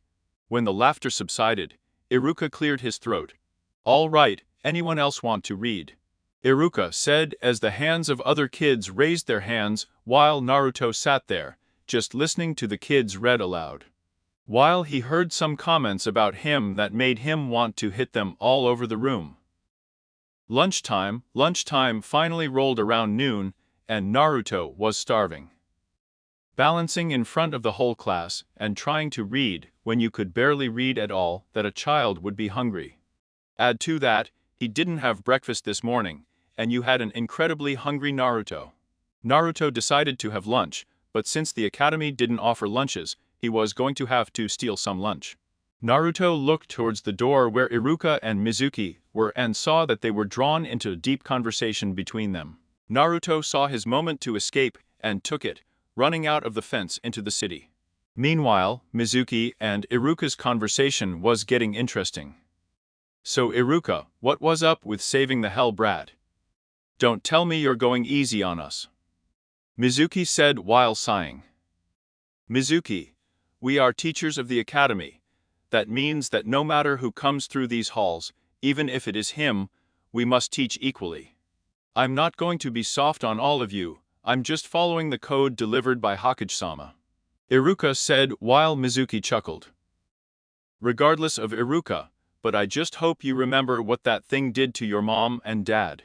Mizuki said when Iruka lowered his head at the mention of his parents and Mizuki left. Iruka had not forgotten what the Kyuubi had done to his family, or currently lacked there, nor does he forget his hatred of the beast. But, as he said just a few minutes ago, the demon was now a student of the academy, and, as a teacher, Iruka was teaching the brat, as he would teach any other student of the academy, no matter how painful it would be for him. Iruka gave a quick glance over the entire area, but didn't notice that Naruto had slipped while talking to Mizuki. Naruto was walking through the streets closest to the academy. He would only have about an hour to steal some food. Shake the Chunin that would probably chase him after stealing some food, eat and then return to the academy before they noticed he was gone. Quite simple. Naruto thought as he arrived at a dango store. Naruto broke his neck and walked without heat in Dango's tent. A few seconds after Naruto entered the store, there were sounds of fighting, plates breaking and curses flying.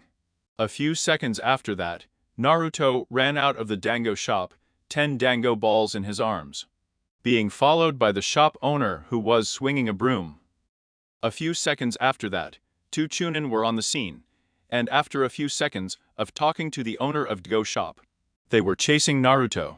Naruto smiled as he saw Lichen in trying to catch up to him, and he was about to speed up until something very bad happened. Remember the shoes that were a couple of sizes too big? He tripped on them.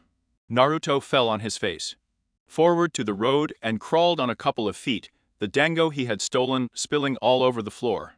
Naruto got up and started running again, not caring about the food, but being more concerned about his well-being. Naruto ran, slipping thanks to his shoes from time to time. However, Naruto saw his salvation, an alley on the side of the street. He smiled as he ran towards the alley, and he was about 5 feet from that alley before stumbling again. Naruto tripped and fell first into a puddle. He tried to get up and escape, but one of the Chunin grabbed the back of his jacket, then grabbed the back of his head and hit him, face first into a wall. Well, what do we have here? One Chunin said as the other caught up. Well, it would seem to be the stray fox, my dear friend. The other Chunin said as they both smiled. Let's say, why don't you deliver them to me? I was always better at interrogation than you were anyway. The second Chunin said when the first one nodded, and threw Naruto to the second Chunin, who caught Naruto by the shoulders, and then hit him, first, across the alley, making Naruto gasp in pain. Hey, this is some nice clothes you stole. You tell yourself that, fox, we won't beat ourselves up too much if you show us where the rest of the clothes you stole a few days ago are. The Chunin said when he and his partner started laughing hysterically. Naruto hated these stupid Chunin, hated their righteous arrogant attitudes. Naruto gritted his teeth before smiling at the Chunin. Fuck you, Naruto said while spitting in the Chunin's face. The Chunin looked at Naruto for a moment before a small smile on his face. You know what, Uzumaki? I've had a pretty bad day today. You haven't exactly lit it up, the Chunin said as he broke his neck. So, allow me a moment or two to relieve some stress, and we'll call him even for your crime, and spit in my face. Before the blonde thief could respond to his kind offer, the Chunin immediately slammed his knee to the knee's stomach. His frustrations on the street body. Naruto was thrown to the earth, the 2 Chunin shrug. Later on Fox Street, don't try this kind of trash again, the 2 Chunin said as they immediately scurried away, Naruto coughing and wheezing as he tried to catch his breath. Naruto slowly got up from his stomach and growled when he got back to his feet, looking at the window of a building in his face. Rubio was used to this, after all, it was the survival risk to be left with a small hit. Completely fine. Naruto just nodded and took himself back to the academy, carrying umbrellas with them for some strange reason. Reading kanji after school. Them. His head dropped when he started walking down the street. Trying to start a fire in the rain would be out of the question, so he just walked into his tent. and started eating a meal he had been waiting for all day today. It was one of the worst days he had had in a long time, and this academy was not as exciting as the old man made it. Never give up, no matter how bad things get. Shikamaru? No, I refuse to do that. I do that, and this story follows the fan fiction glitch of Naruto leaves Konoha, then comes back and introduces everyone. Preo-chan the Dragon King, and most likely you will. F. Snake, think of the Hokage as the President of the United States. His powers are restricted, except when it comes to military deals, so he could demote Itachi for no good reason. Anything else requires the consent of the Senate, or in this case, the Konoha Council. Jimmy G's, yes, it's called irony. Fire, yes, I like to do things like that. Well, if you think about the reasons why Iruka gave as an explanation for Naruto's limp, it could also easily explain any blood. Alex, well, Alex, it's called not showing all the cards up your sleeves. Quark, well, in the anime, a Naruto received money for food, home and other things. Now Naruto will be more motivated to succeed so that he can have a better life, because those things no longer just give him. Dumbledore, once again, cliché. Shifter, well man, I'm sorry, and I think I mostly fixed it. Anyway, I agree with you man, I agree with you, and you're right, ladies love tales, Kingdom 219, well. He'll be street smart, but it's not a smart book, for the most part. Man 180, well, he's getting lessons from Iruka, so that'll do it. Dragon Cloud 16, well, maybe and maybe not, Fiction Rare 98, yes, we will burn that bridge when we get to it. To Mentoros, if they were big enough, quite you, well thank you, but I won't reveal too much about the future. Alright, now let's move on to the next chapter of Naruto. Just, trust me, it won't be so depressing, and I think you guys will like the omake in the end. Also, the inspiration for most of this chapter came from an unexpected snowstorm we had a while back, please enjoy. Chapter 6 Winter in Konoha. 5 months since the last chapter, it was a cool January night in Konoha, and the citizens were on the streets doing normal routines there. Suddenly, white crystal objects began to fall from the sky. It was snowing, a very rare occurrence in Konoha. True, there is a reason why Konoha is in Tierra del Fuego, and that's because, normally, it almost never snows. Now I could get into this big discussion about Konoha being the farthest south of all the nations, and having very few large water bodies. That would allow it to snow often like in Kiri, but hey, that would lead to your death now, right? Anyway, it snowed all night, and in the morning, the whole Konoha was covered with not a sheet, not a pillow, but a blanket of snow. People were out on the streets, shoveling snow off the roads or trying to save whatever product they were selling from the cold stuff. The kids at the academy, who would normally have classes at the academy, were playing on the white stuff. Since snow was a rare thing in Konoha, the children from the academy would normally be excused from classes to play. Playing ninja games with snowballs instead of cradle and wooden shuriken. Now the children were not the only ones who enjoyed a winter wonderland. Shinobi from Konoha also enjoyed spending time in the crystallized clouds of fluff. Some shinobi would use snowballs instead of a cradle and to practice their accuracy. While others, specifically those found in green spandex, would make snowmen in the shape of a certain silver-haired, cycloptic ninja, and proceed to practice taijutsu on them, practically irritating them before he touched them with his glorious winter, short time of youth. Other Shino experienced snow as a good method to practice water-style jutsu. But once again, these two groups are not the only ones enjoying the winter wonderland that was brought to them every few years. The citizens also loved the snowy weather. Many families would make time to take their children out and teach them winter games such as sledding, snowball fights, and snowman building. While other civilians would turn the weather into making money selling snow, and others would sell sleds they had made for such occasions. Also, surprisingly, snow was a very romantic background for people. While people from other countries thought that spring and flowers were more romantic, people from Konoha, who were close to things so often that they would hardly notice it, thought that winter and snow were beautiful. Many older couples enjoying the winter wonderland in each other's arms, while the younger ones went out into the forest, and, well, let's just say that what they did was so hot that it melted the snow around them in an instant, and almost made the grass under the snow burst into flats.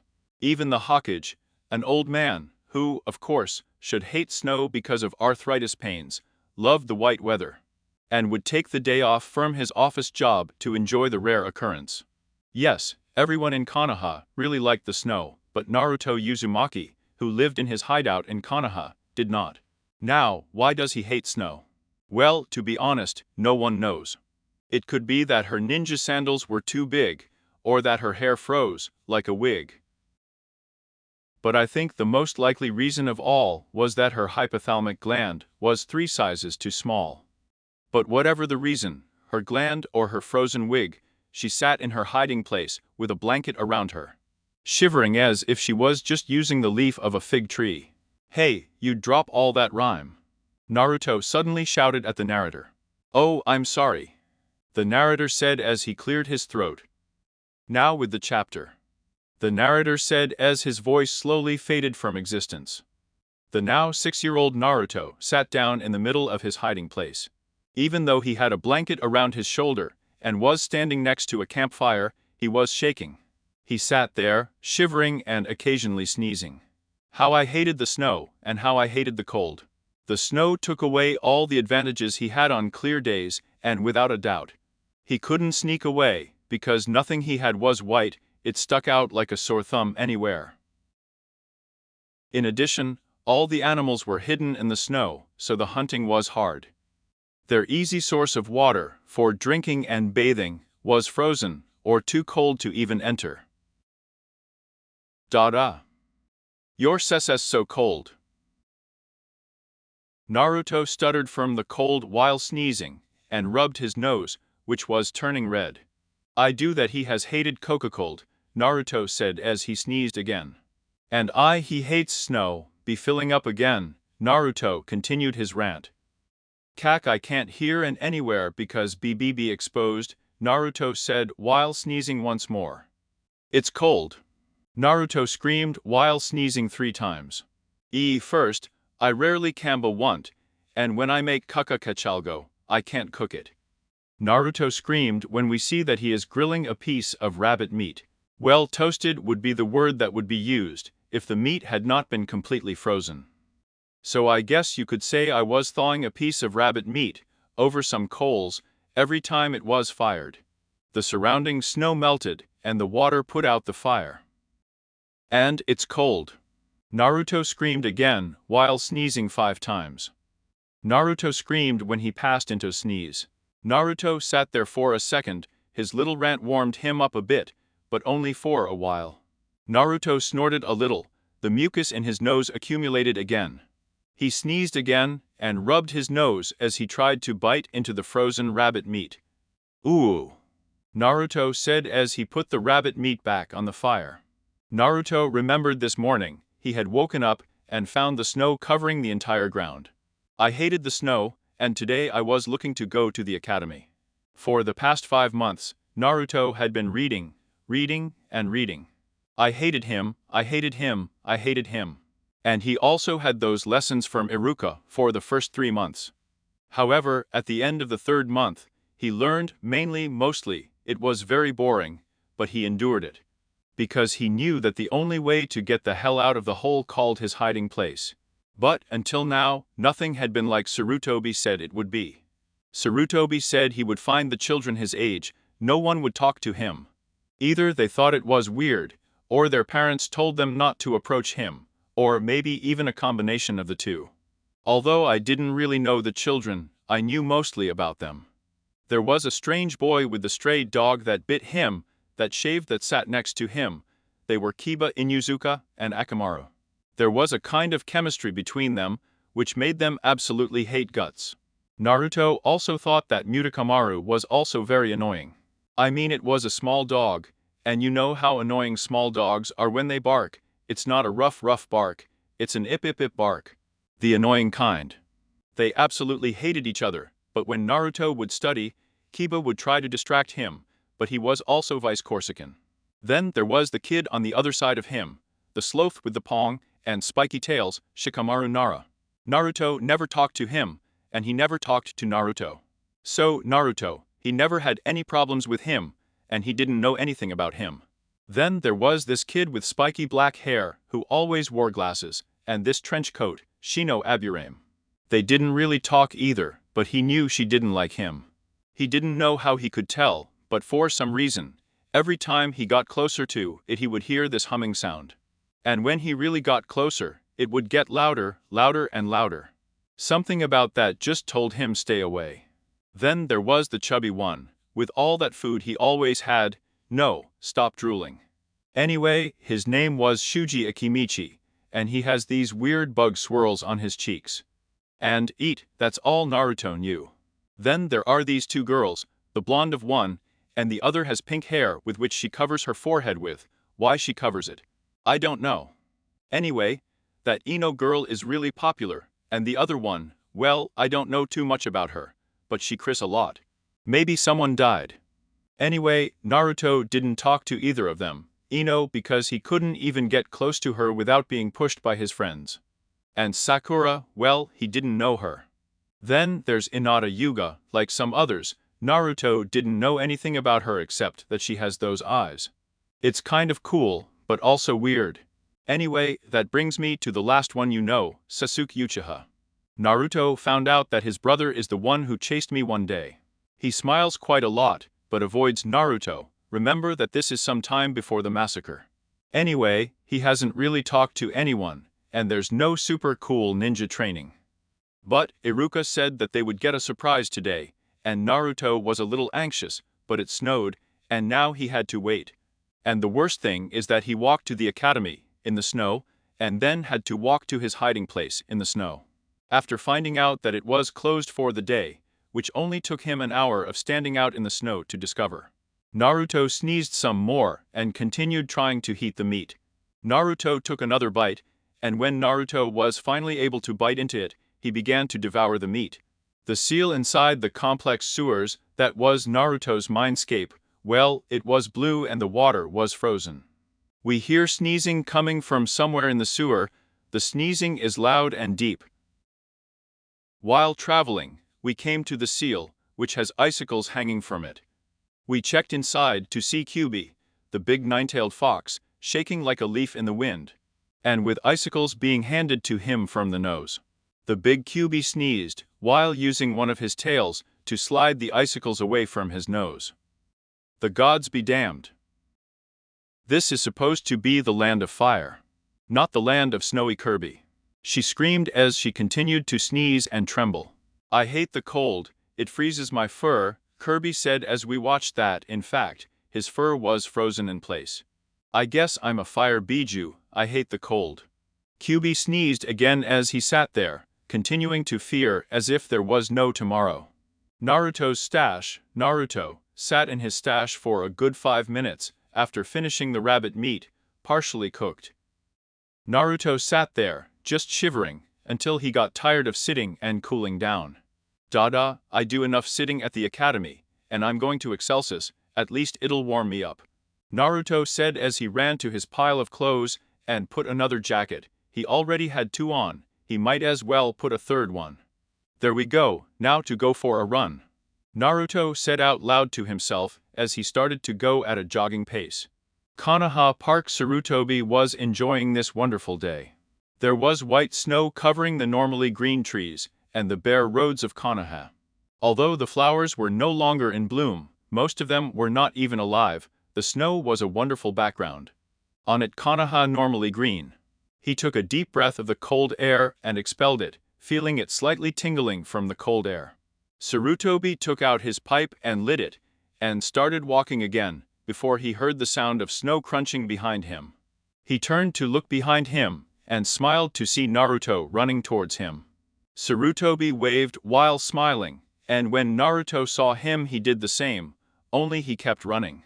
And slid on an ice that was on the path of the park, and since he didn't exactly have the arms to balance him so close. Naruto screamed as he landed on his ass. Sarutobi laughed a little while as Naruto slowly got up, rubbing his painful and cold ass. Sarutobi approached him, and they both smiled at each other. "Well, hello, Naruto, did you decide to take a walk on this nice snowy day?" Sarutobi said when Naruto raised an eyebrow at him. "Okay. What's so great about this white trash?" Naruto said when Sarutobi raised an eyebrow at Naruto. "It couldn't mean that, Naruto. I mean, this snow doesn't come very often. A lot of people enjoy it," Sarutobi said, while Naruto looked a little surprised. "Do people really enjoy these things?" Naruto said while Sarutobi chuckled.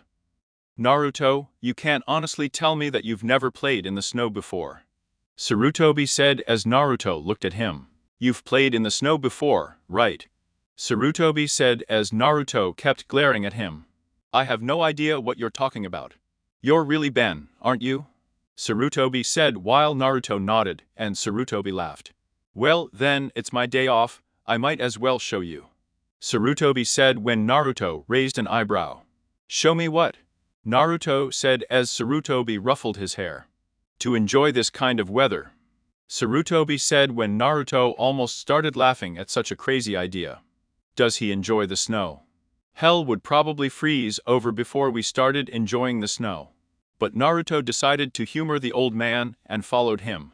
Naruto and Sarutobi walked out into the middle of the forest, and Sarutobi turned around to face Naruto, a smile on his wrinkled old face. Then, suddenly, he pointed behind Naruto with widened eyes. "Hey, look! It's a deer with a broken leg stuck in the bushes," Sarutobi screamed when Naruto turned around, pulling out a crib and while drooling like crazy. "Where?" Naruto screamed as he searched for the prey. Then, suddenly, something unexpected happened. He was nailed to the back of his head with a muddy garbage ball, being hit with such force that he fell to the ground. When Naruto stood up, he felt the back of his head, brought some of the muddy shit in his hand, and looked at it. "Snow," Naruto said as he turned around to see old Hokage, giving him a wide smile, while throwing a snowball up and down in his hand. "And another one falls to the lure of a meal," Sarutobi jokingly said when Naruto got back up and rubbed the back of his head. "What the hell was that, old man?" Naruto screamed as Sarutobi threw another snowball, only this time it hit him in the face. "What did I tell you about the Naruto language?" Sarutobi said as Naruto brushed the snow off his face. "And as for what I threw at you, it's called a snowball. You see that you make a snowball by bending," Sarutobi said as he doubled over. "Getting some snow," Sarutobi said as he was picking up a big pile of snow. "Pack it together," Sarutobi said as he packed the snow, and Naruto watched, completely fascinated by this snowball. "And then you," Sarutobi said as he passed another snowball in Naruto, and started laughing at his own antics. "Do you think you're that smart, old man?" Naruto screamed as he scooped up some snow, turned it into a ball, and threw it at Sarutobi, who simply leaned to the side to dodge it. "I'm sorry, Naruto, but you'll have to." Sarutobi started before Naruto punched him in the face. Sarutobi blinked and saw that Naruto was breaking his neck and hands before Naruto screamed when he started throwing snowball after the snowball at Sarutobi. And Sarutobi was hit again and again, but finally the flurry of snowballs turned into a whole avalanche. Several snowballs were thrown at Sarutobi, so much so that he was finally covered with snow, all except his Hokage hat and Tupipa. Sarutobi looked in the state of shock Naruto and his snow skills. Also, Naruto had used so much snow. The area around him was completely bare. "Now what do you have to say to that, old man?" Naruto screamed, while Sarutobi smiled under all the snow. Sarutobi took advantage of his amazing hearing to ninja and heard the sound of children in the nearby section of the forest. "And not just any child, what do I have to say to that, Naruto?" Sarutobi said as he shook off the snow and walked towards Naruto, who was smiling at his little heart. "Well, all I have to say is," he said as he suddenly picked up Naruto by the jacket with both hands. "Have fun," Sarutobi said when he turned 3 times and threw Naruto towards the area he had heard, as he called it. Naruto Uzumaki Street Fox Fan Club. "Well, that's my good deed for the day," Sarutobi said as he deeply dragged his pipe, and then started walking again. It could be heard while Naruto was flying through the sky. Meanwhile, in another clearing, upper-class children were playing in the snow. We see a younger Rock Lee running towards a younger Tenten, and he was about to say something earlier. A blur screamed earlier. Crashed the blur of the head first into the snow, going so deep that only his legs turned off from the snow. The children sweated on this and began to slowly walk towards the pair of legs sticking out of the ground. Lee and Tenten ended up being the ones chosen to get whatever it was out of the ground and see what it was. They each had one leg and they started pulling on each leg, and finally they pulled Naruto off the ground. Naruto shook himself several times to get the snow out of his hair before meeting the yes of the children, who were looking at him with widened eyes and loosened jaws. Hello. Naruto said that he suddenly found himself surrounded every second year in the clearing. Oh my god, it's you. The fox of the street. A child screamed when Naruto backed up. Are you here to play with us? Another shouted before someone touched his shoulder.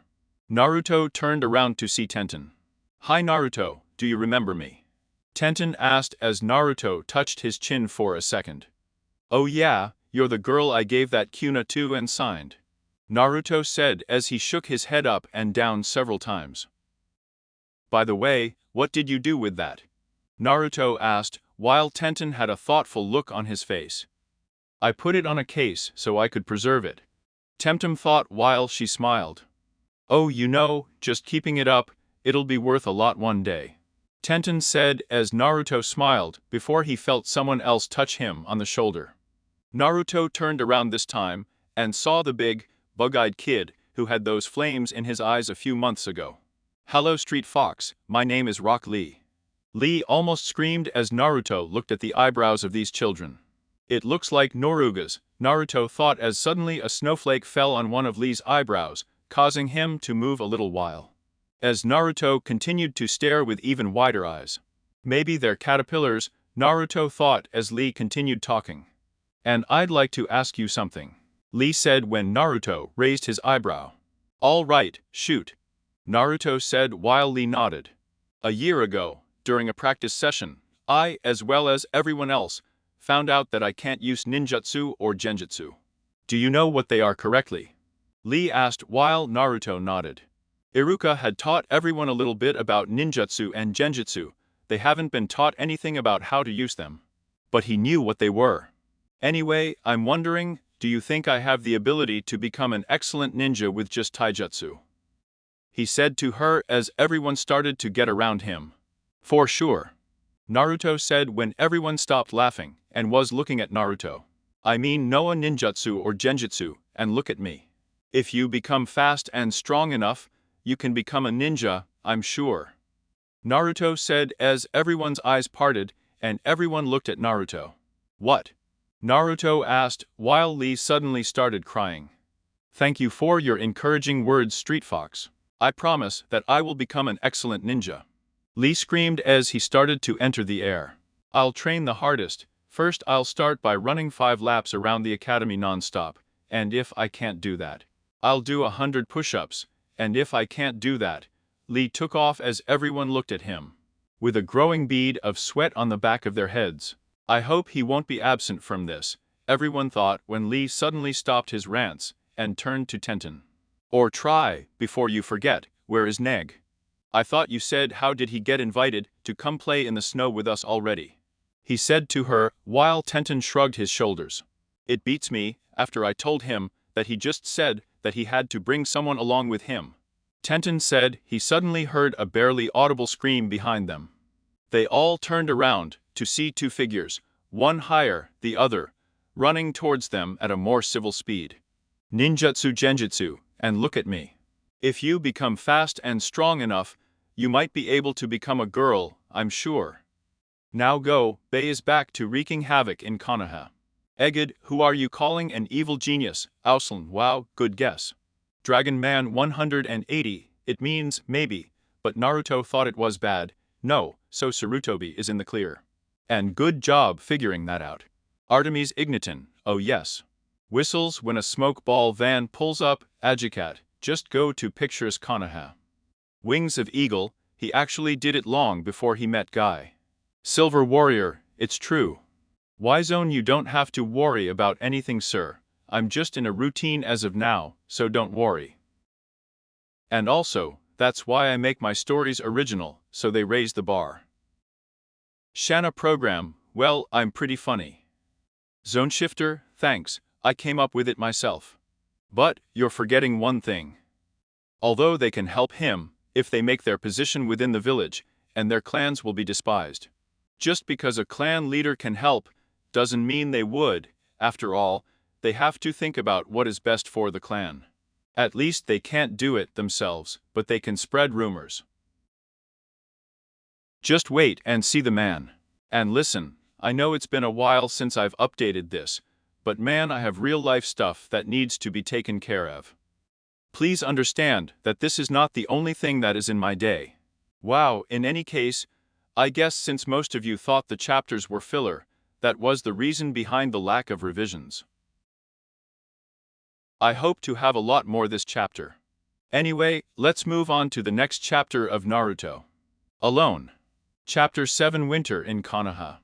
Part 2 Last time, oh Tenten, before I forget, where is Neji? I thought you said he was invited to come and play in the snow with us already. Lee said while Tenten shrugged his shoulders. He hits me, after I told him, he just said he had to bring someone with him. Tenten said. They suddenly heard a barely audible scream behind them. They all turned around, to see two figures, one taller than the other, running towards them at a more civil speed. And now onto the chapter. Hi, Neji. How did it take you so long to get here? Lee screamed when the figure of Neji, assumed Naruto, gave him an annoyed look. While Neji, and the other person, who was a girl, approached Neji standing, while the girl took a deep breath. Who is she, Neji? Lee asked as Neji sighed. This is my cousin, and Natasama. I couldn't come without bringing her, it's my duty. Neji said as the girl stopped breathing deeply and looked up. Naruto immediately recognized the girl as the Hinata of his class. He was wearing a light purple snow jacket, heavy, with some snow pants and some gloves. He realized that his wear was very different from this Neji boy, because he only had a very worn snow jacket, with most of its color, and the snow pants torn, with old rotty gloves. Naruto looked at the two of them before speaking. Hey, I know you, you're in my class, right? Naruto asked while the girl just nodded. Who is this child? Neji asked bluntly, while Tenten and Lee smiled. That's right, you were sick on the first day of the academy, weren't you? Tenten cheekily asked, while Neji nodded, and hers, along with Lee's, smear grew. Well, Neji, this is it. Lee started to say as he leaned towards Neji, and started whispering in his ear. Neji nodded several times when Lee spoke, before his eyes immediately opened, and he stepped back, and looked at Lee. You mean what is it? Neji said while Lee nodded. But he is fair. Neji said when Tenten also started to nod. Neji started to look at Naruto, which made Naruto a little uncomfortable for a moment, before leaning in front of him. Hello Street Fox Amma, my name is Neji Yuga. It's good to finally meet still, Neji said while looking at Naruto. Child like you. Neji said as Naruto looked a little wide-eyed before smiling, and rubbing the back of his head. Hey, nice to meet you too, and please call me Naruto. Naruto said while Neji felt, and Lee tensed up again. So, shall we get started? Lee screamed when Naruto raised an eyebrow. In picture what? Naruto asked as everyone was looking at him. Oh yeah, well, you see we're planning a snowball fight this morning. Would you like to join us, Naruto-san? Lee shouted out when everyone enthusiastically started asking him to join. Naruto smiled as he scratched the back of his head. Well, I dunno, Naruto said cheekily when everyone started moaning. Even Neji sighed a little, and Jimata just stared a little. Naruto smiled a fox-like smile as he looked at them. All right, but only because you all asked to. Naruto said as the children started cheering, and everyone tensed up. All right then, everyone. Tenten started to say while looking around, and everyone nodded. Hidden. Tenten screamed as she, Lee, and most of the other children ran towards the forest, while Neji grabbed Hinata's hand and ran into the trees. Smirk. This is going to be fun. Your courage is admirable. But I'm afraid it will be your downfall. Lee raised an eyebrow. Tenten nodded again. Great. Lee said as Tenten and Neji sighed.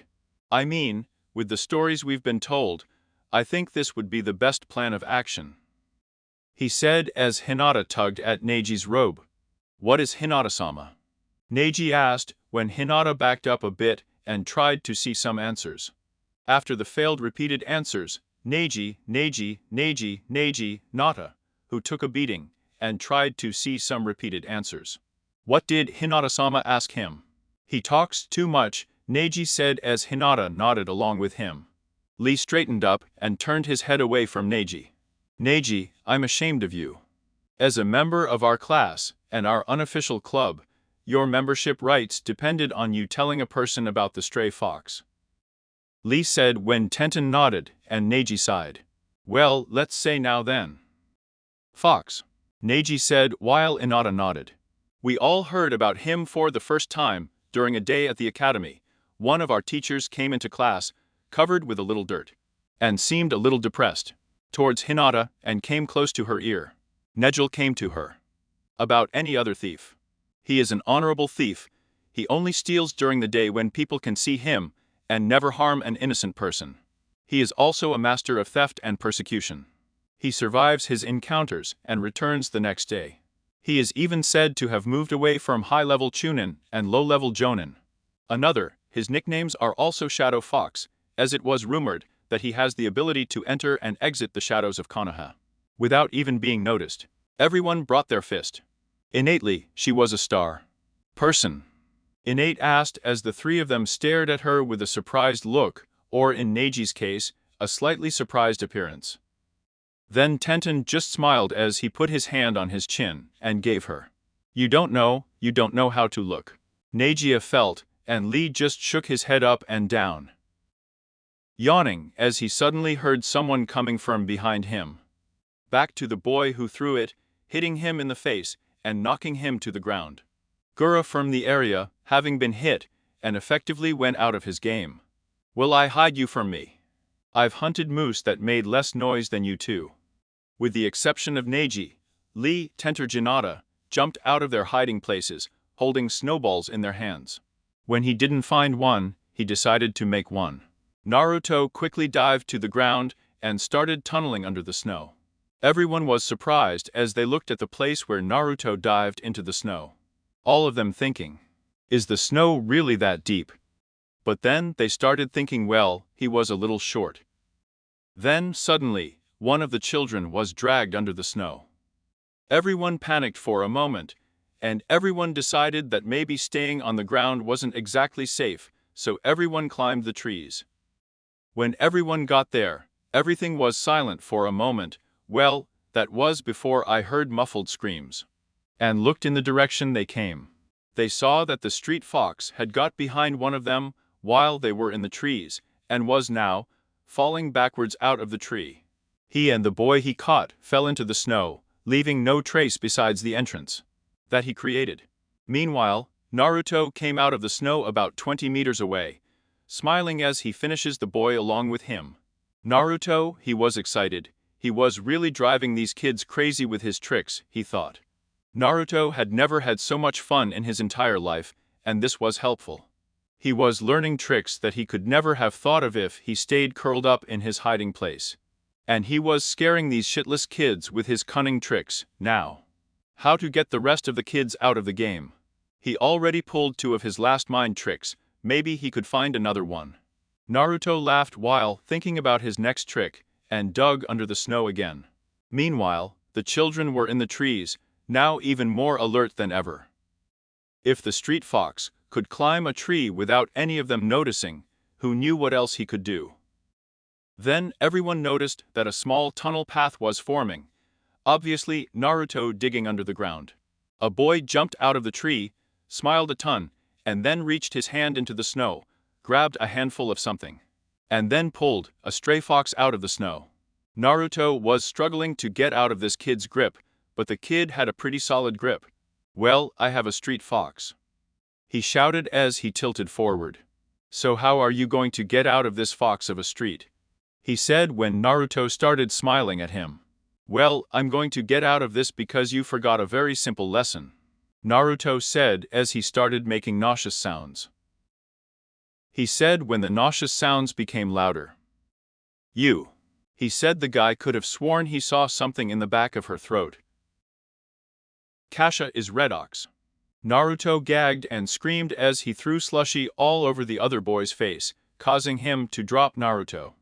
As soon as Naruto touched the ground, he quickly made a snowball, and then threw it in the children's face, adding insult to injury. The boy got up, muttered something about sly foxes, and then left the clearing, to join the other losers. Naruto smiled, as suddenly all the children jumped again, all armed with individual snowballs. Naruto sweated, but kept that familiar smile on his face. Everyone started throwing their snowballs, one at a time, and Naruto started working that fox street magic of his. Naruto grabbed each snowball when it reached him, and threw it at a different victim each time. He kept doing this until all the children throwing the snowballs were hit on their backs. Naruto looked at his moaning victims as they writhed on the ground. He smiled a big smile as he counted each one, until he discovered a small one. There were 4 missing: Neji, Lee, Tenten, and that girl Hinata. This fight wasn't over yet, he had 4 more victims. Meanwhile, Neji, Tenten, Lee and Nata were looking at Naruto in wonder, puzzled by his ability. It was more surprising than any rumor they had heard before. Lee just steadied his breath while picking up a snowball. Lee, what are you doing? Tenten said as Lee looked at her. If anyone's gonna do this, it's gonna be me, told him as he started to run to the cleaning, shouting a battle cry. Naruto looked at him with a smile while accusing him. Take this stray fox. Lee screamed as he threw a snowball at Naruto. Naruto jumped before the snowball hit him, and then he doubled over. Naruto screamed when he started throwing multiple snowballs at Lee. Lee was hit with snowball after snowball on Lee, until the snowball rain turned into a hurricane of nigh balls. Eventually, the snowball hurricane calmed down, and we see Lee covered in snow, with only his 2 big eyebrows sticking out of the snow. Naruto smiled as he picked up another snowball, and started throwing it up and down in the air. 1 down, 3 to go. Naruto exhaled as he continued to throw the snowball up and down. Now Tenten, Neji and Hinata remained, all looking at Naruto. Tenten then picked up a large number of snowballs and carried them in his arms, with the help of Neji, of course. All right, I'm going in, Tenten said while Neji nodded as Tenten started to head towards what they assumed was the northern edge of the clearing. When she reached him, she took a deep breath and then ran out into the clearing. Street fox, Tenten screamed as Naruto looked at her, and then sweat fell from the large amount of snowballs she had on her. You're mine, he screamed as he jumped into the air, although in reality, it would have only been about 10, maybe 15, feet in the air. When he reached the height of his jump, he started throwing all the snowballs, at a very high rate of fire. They all came towards Naruto, so many of them are coming very fast, and in many different directions. At first, Naruto considered diving into the snow in front of him, but Tenten had sent a lot of snowballs that way. He wouldn't be able to escape that way. So, if you can't go forward, go back. Naruto dropped the snowball he was carrying, and then crossed his arms and fell back into the snow. When the snowballs reached the street, snow enveloped the earth, and then created another snowball and ran to the hole that Naruto created, but found that it was not there. When he landed, he raised an eyebrow. Wow, he sure can move fast, Tenten said as she heard something behind her. He turned quickly to see Naruto jumping out of the snow. She threw her snowball at him, and he threw a new one, but he noticed something. Her snowball is much bigger than his. His was about the size of a rock, about 6 inches in diameter. His was about twice as big. As her snowballs collided, his, literally, and then rushed to her face, calling her back on the ground. Tenten lay there for a second before she started laughing. Naruto looked at her funny before talking to him. I was hit by a snowball made by the stray fox. She screamed when Naruto phase jumped to the ground. Yes, I know. Naruto listened behind him when he saw Lee coming out of the snow that covered him. Who would have thought, right? Tenten. Lee asked while Tenten nodded and Naruto his heat dropped. Good luck with Meiji Street Fox. Lee screamed as he and Tenten ran towards the loser's part of the clearing. Naruto was really confused at this point. He hated being nailed on the head with one of the old man's snowballs. Older kids, strangers. Neji sighed as he straightened up and looked at Hinata. Hinata-sama, I want you to stay here, okay? Neji said as Hinata nodded. She herself was looking intently at Naruto, impressed by his abilities. Neji nodded before moving towards the south side of the clearing. He stayed there, standing against the tree, avoiding Naruto or Hinata from seeing him. Neji then passed through some seals, the ones he shouldn't know, then took a deep breath, and then opened his eyes. Strange veins appearing on the sides of his eyes. Yakugan, he said quietly as he started to look around. He saw through the trees and looked at Naruto, pulled out the exact distance, angle and direction Naruto was in. It was facing the opposite direction from him. It was about 10 meters away. And it was about 15 degrees to the right of the tree that Neji was behind. He couldn't measure this because of his blind spot. Neji bent down, prepared his snowball, keeping his Yakugan on Naruto before standing up. He kept Sub-Yakugan while jumping from behind the tree, only deactivating it while touching the ground. Street Fox. Neji screamed when Naruto turned around, only to see a snowball coming at him. Naruto knew some things. He couldn't dodge him, he was going too fast. I couldn't block him, he would be removed from the game. So, there was only one thing to do. Naruto picked up a crib and from his jacket pocket. After all, when you are a street fox, you never leave home without it. And threw it into the snowball, cutting it, not clean, in half. Neji's eyes opened when he saw the cradle earth, and in the snow in front of him, and he watched as Naruto ripped the two halves of the snowball in the air and returned them to Neji. Neji was not hit by a snowball, but two halves of a snowball. Naruto smiled as he watched Neji fall back into the tree, and just as he was removing the snow from it, he noticed that the limbs of the tree branch were shaking, and then he remembered the snow on the limbs. Neji was buried under at least 2 feet of snow from the trees, with pine moss on him and everything. Naruto looks for a moment before Neji's head popped out of the snow, with snow and pine in his mouth. Naruto stared for a moment before breaking down, holding his ribs while he was declared. Naruto continued to laugh until he saw Neji's eyes opened as he tried to say something, but all that came out was in. Which, of course, made Naruto laugh again. Finally, Neji spat out all the snow he had in his mouth, and looked at Naruto with a surprised look on his face, and shouted, "Naruto, look." Naruto turned around before being hit in the face by a snowball. Everyone, including Neji, gasped when they saw what had just happened. Everyone looked at the culprit, and it was Hinata. Hinata shrank under everyone's gaze, and she shrank even more when Naruto rubbed the snow off his face and looked at her with narrowed eyes. But when Naruto started laughing out loud, everyone looked at him with a separate look on his face as he just gave a deep, belly laugh. Naruto finally stopped laughing and smiled at Hinata with a fox-like smile. "Wow, you're pretty good. I didn't even notice while I was laughing. Better keep an eye on you if we ever get into another snowball fight." Naruto screamed when he started laughing again, when Hinata blushed slightly. Naruto smiled as he looked at everyone else, making them smile a little. After all, their smiles seemed to be infected. "Well, come on, is there nothing else to do in this weather? Come on!"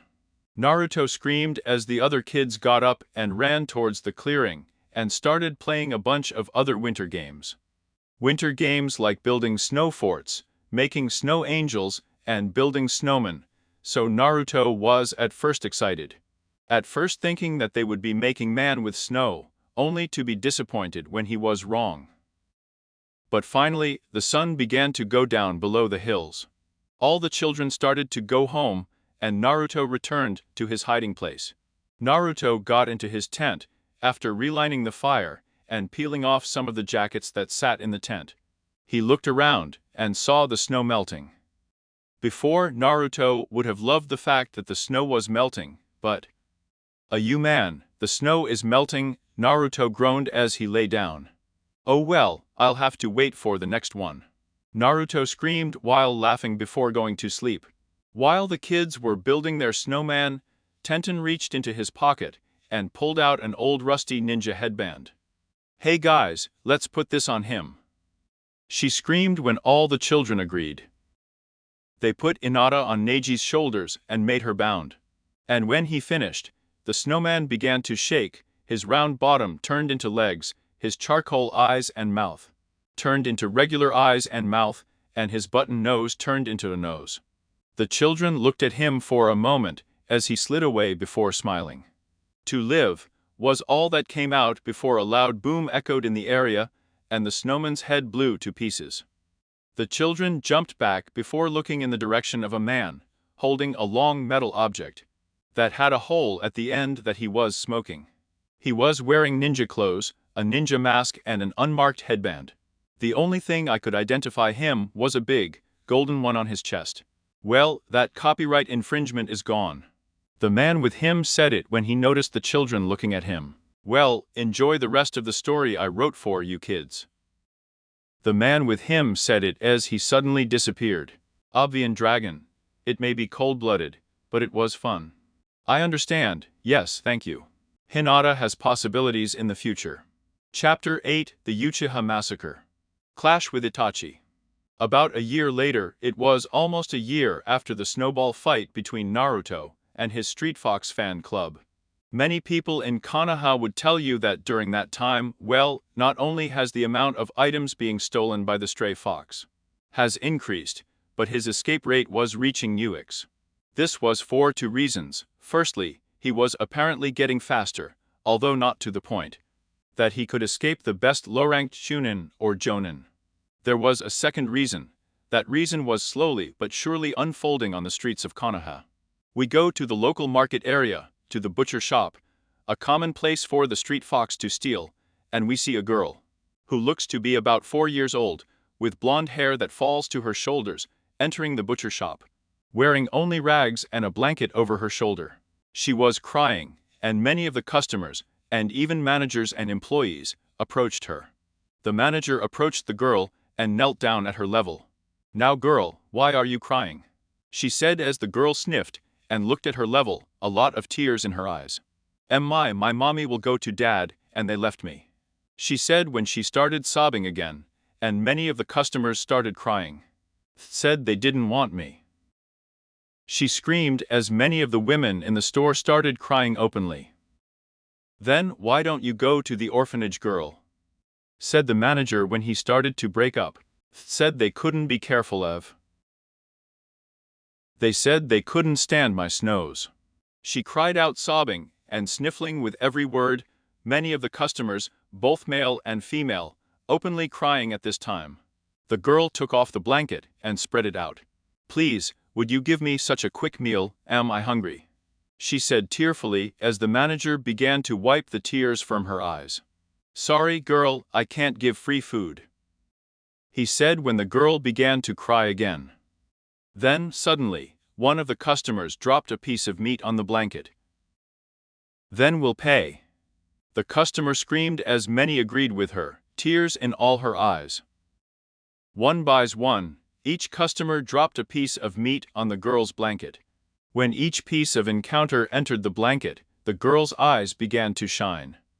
When it was full, the girl tied it up, hung it over her shoulder, and gave a soft, tearful smile to all the people who had given her food, making her tears come out a little more.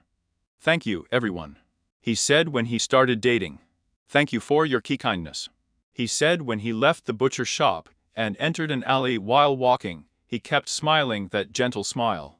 What kind people, what generous people, what good people, and what, he said as he looked over his shoulder to see how far back the streets were.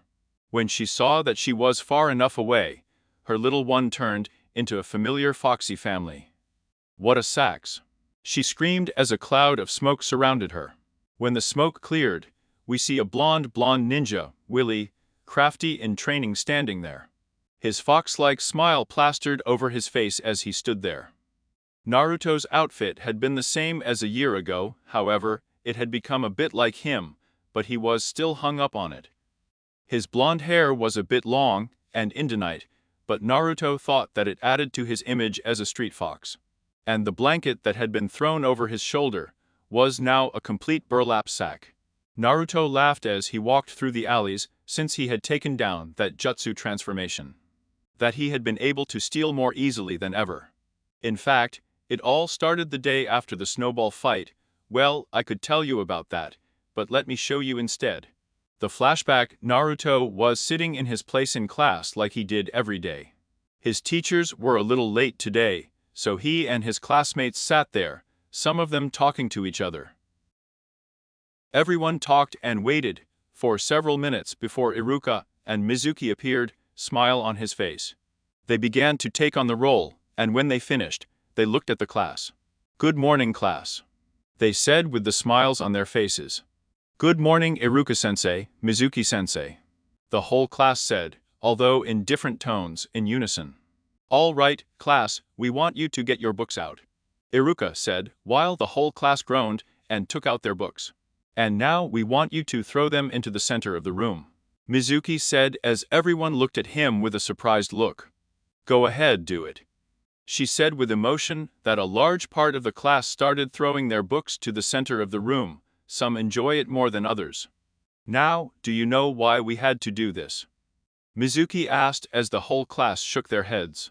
"No. Because the reading and writing parts of the class are, above all," Iruka said as the whole class looked at him with a surprised look. "From now on, most of what we're going to do will be hands-on, and hands-on learning," Iruka shouted as many of the children jumped up to celebrate. "Now, for a couple of days, we are going to go over the first stamp." Iruka said that doing a lot of the kids, except for some of the clan kids, he gasps. "Now, let's start studying the Ram seal," Iruka said as he started to draw an image of the Ram seal on the board. "You see the class, the Ram seal is the main seal in many jutsu. What it does is activate the chakra that is located in the sea of chakra," Iruka said as many children who watch carefully say. "Which if you've really been keeping up with your studies, you'll know that it's located in the stomach, although a Kimichi's sea would probably be an ocean," Iruka said as he started laughing, as did others, but Chuji just started shaking as he looked up.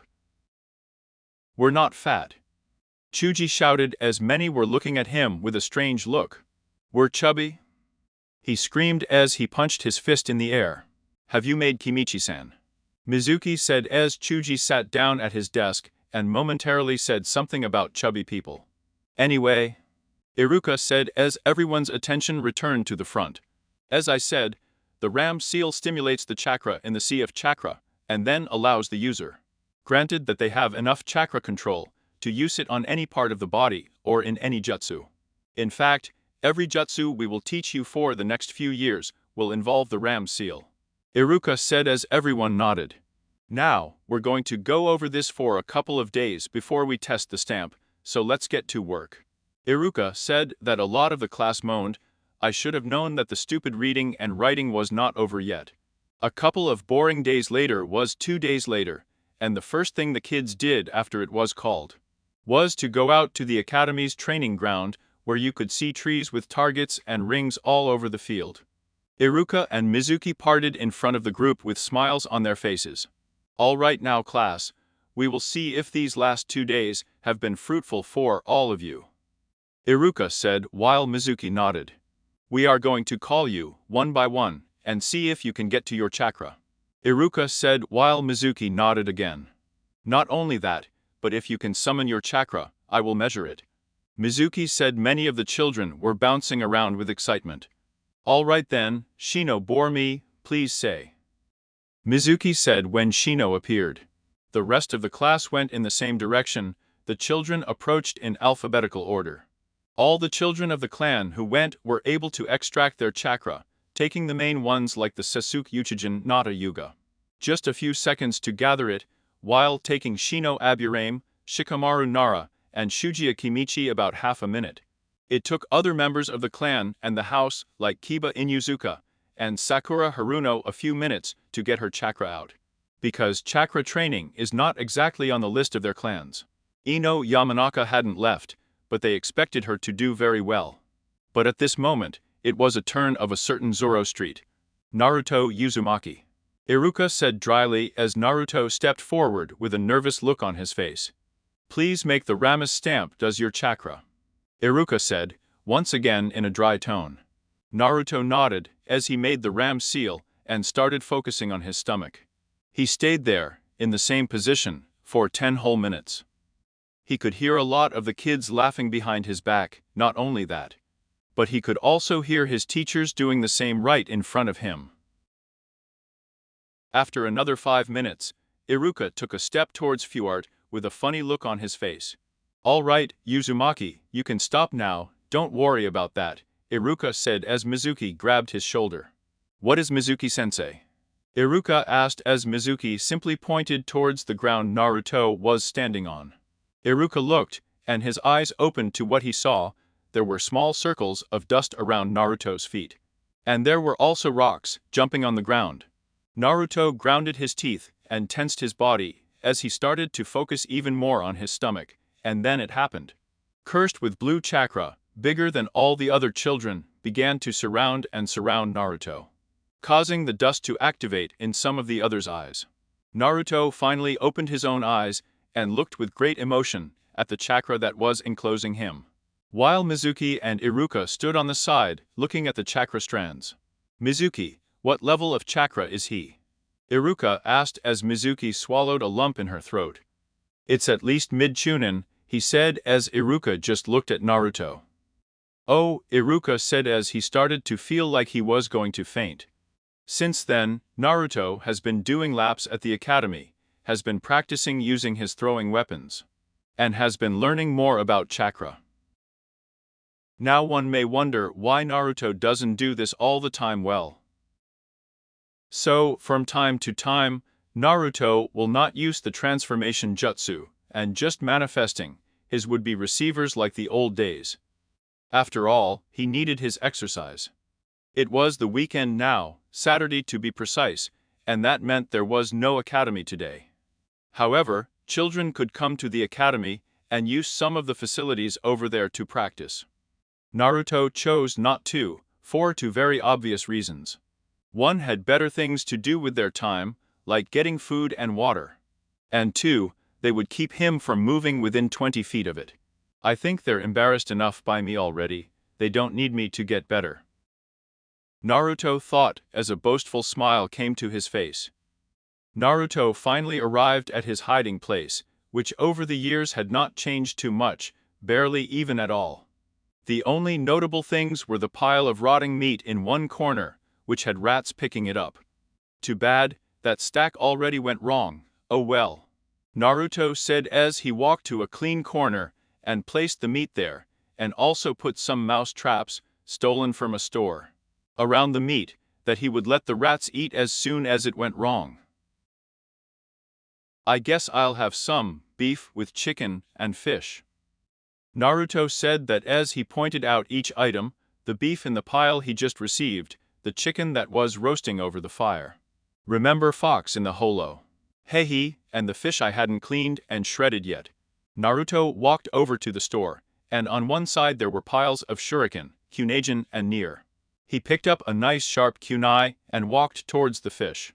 You see, ever since Naruto bought Tenten, he's been going there ever since. Although the weapons weren't cheap, to get some of them, he would have to give Temtem a history of one of his most recent robberies. Hunts or chases. Okay, maybe they were cheap, but Naruto wasn't complaining, and every time Temtem's dad came home, it seemed like it didn't get noticed, according to Tenten. Besides, Temtem says that things in his class are going well too, saying that everyone loves the stories he gives him, and that everyone can't wait for the snow to come so they can have another buckle. Naruto chuckled every time Tenten said that to him, saying that if he ever got hit by a snowball again, hell would freeze over. He would make sure of that. But anyway, that's not what was currently going through Naruto's head. What was running through his head was yesterday at the academy. It was one of the worst days Naruto has ever had. Well, a few days. First of all, he was late, damn him and his appetite. Then there was taijutsu practice. Now, the reason why this would be bad for Naruto was because he didn't have formal taijutsu training. So basically whoever fought would basically kick his ass, if only he was allowed to use kunai, but anyway, this is the point. Today, his partner was Sasuke Uchiha, and once again, no matter how hard Naruto tried to hit him, he would just use something his clan called taijutsu and stick his ass in, and of course, Naruto laughed about getting hit. So yeah, he was pretty pissed today. But Naruto wasn't someone who would sit still, or not. He was going to do something about it. He was going to kick his ass next time. But then again, why wait? Naruto looked at the sky, it was getting late, and Sasuke would return to his clan's house soon. Naruto smiled as he got up and started running down the alleys leading to the Uchiha district. When Naruto sailed through the clan district, it was already very late. It had been a long time since Naruto followed that path with that kind of Itachi, so the details of how to get around were sketchy. And he got lost several times. Naruto started walking, and he was not 3 steps away from the clan district when he smelled something. Something that was now so familiar to him that he could choose it from anything. Something that he himself was saturated with from beating to beating, blood, and a lot. Naruto looked around the area before choosing a kunai from one of his pockets.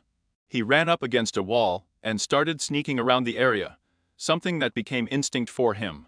Whenever he could sense that something was wrong, Naruto kept hiding until he saw a figure, running a little tired from a house. Naruto stepped away from the wall and quickly began to follow that figure. He followed him for about 5 blocks, doing his best not to be noticed by him when the figure came across an alley. Naruto followed the figure into the alley and was surprised to see her slumped against the wall, breathing deeply. Damn, it takes so much chakra to use it. I would have never believed it unless I tried, the figure said as Naruto started to approach. But what Naruto didn't notice was the can, which was about to intervene.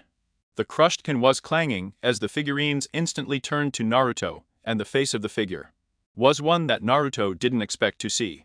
It was Itachi Uchiha, the guy who caught him a year ago, and he was covered in blood. "You," he said under his deep breath as his eyes narrowed. Naruto looked at him when he pulled out a second kunai.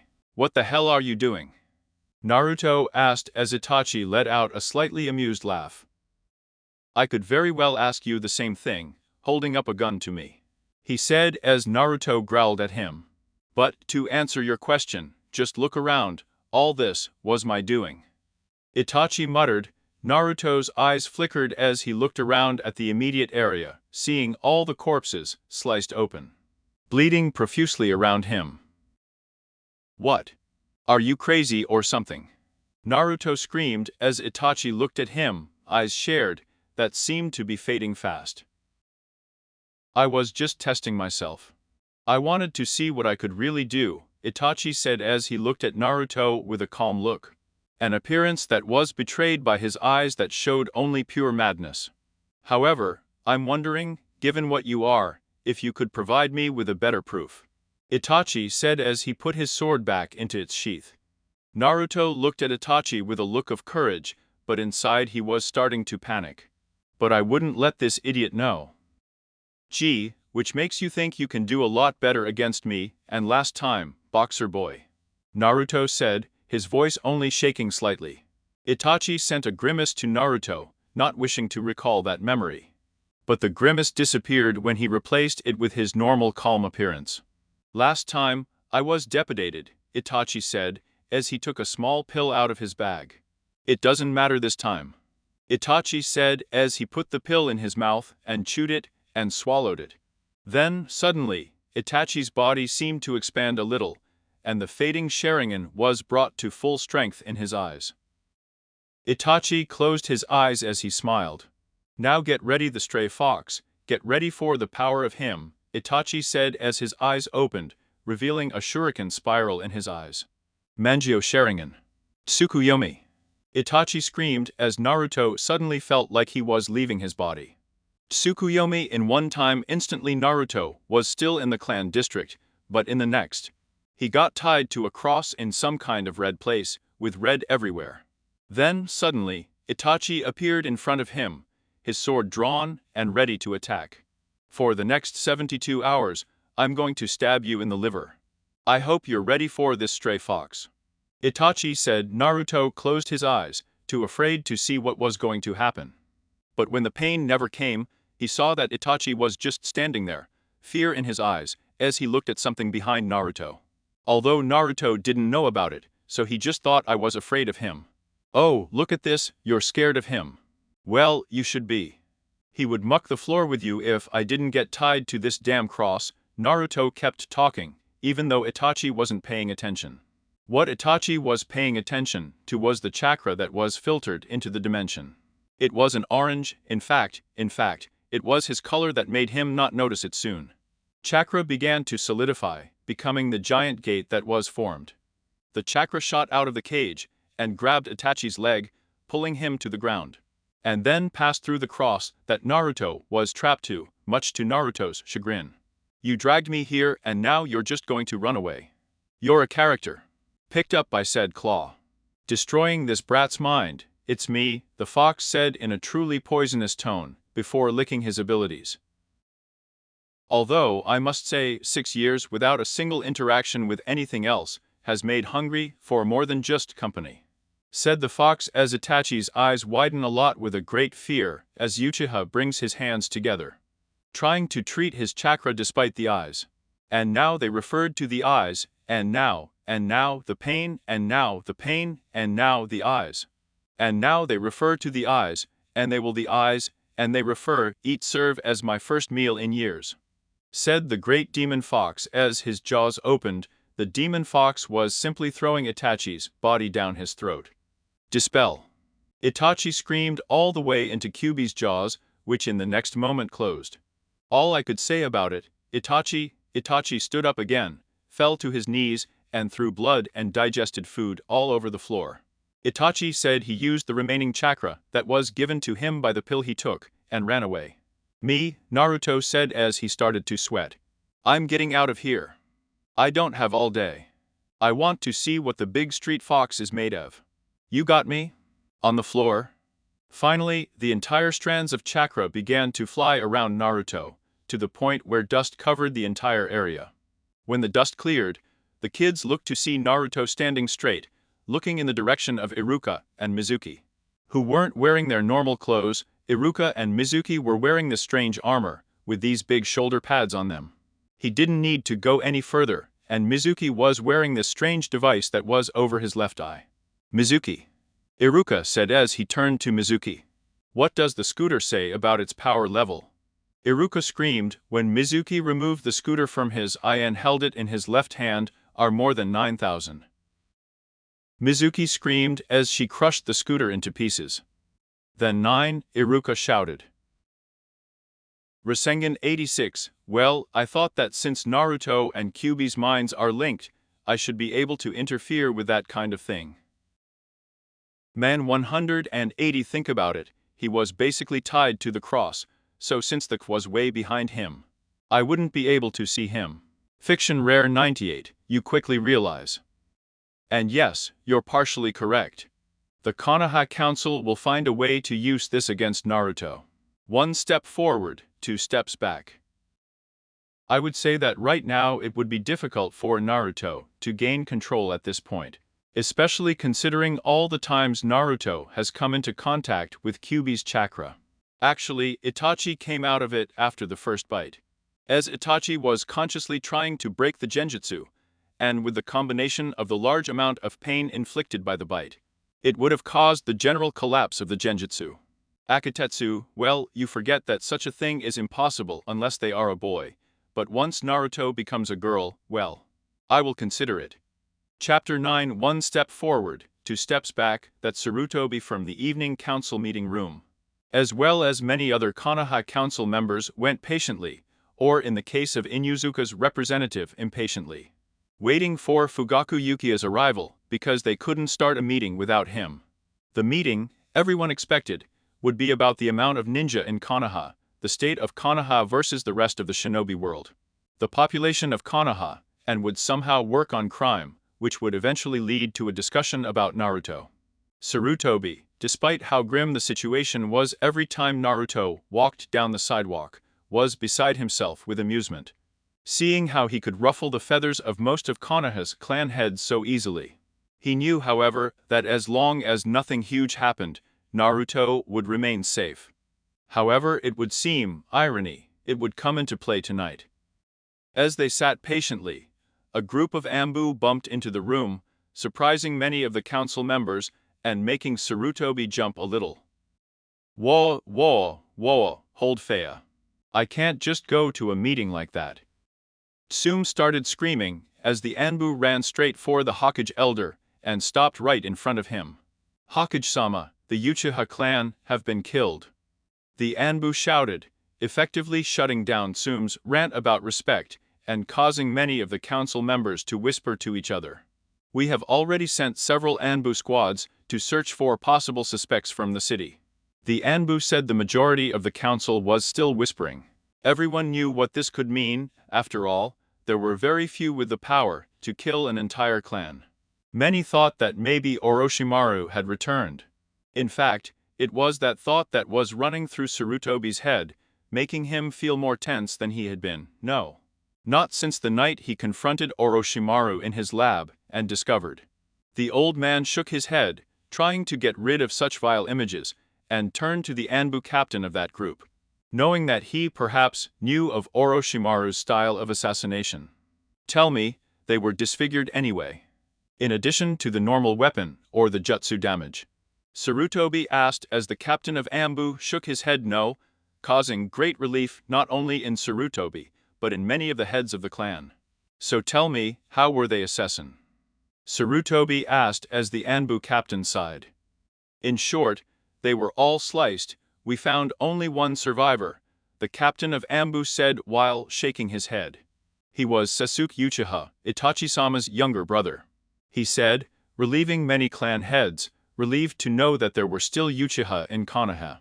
When we found him, it was strange, it was as if he was in a comatose state. He wouldn't respond to us verbally, and he didn't even seem to notice us, he just sat there. We took him to the hospital before we came here. The Ambo said when Sarutobi took a deep step of his pipe.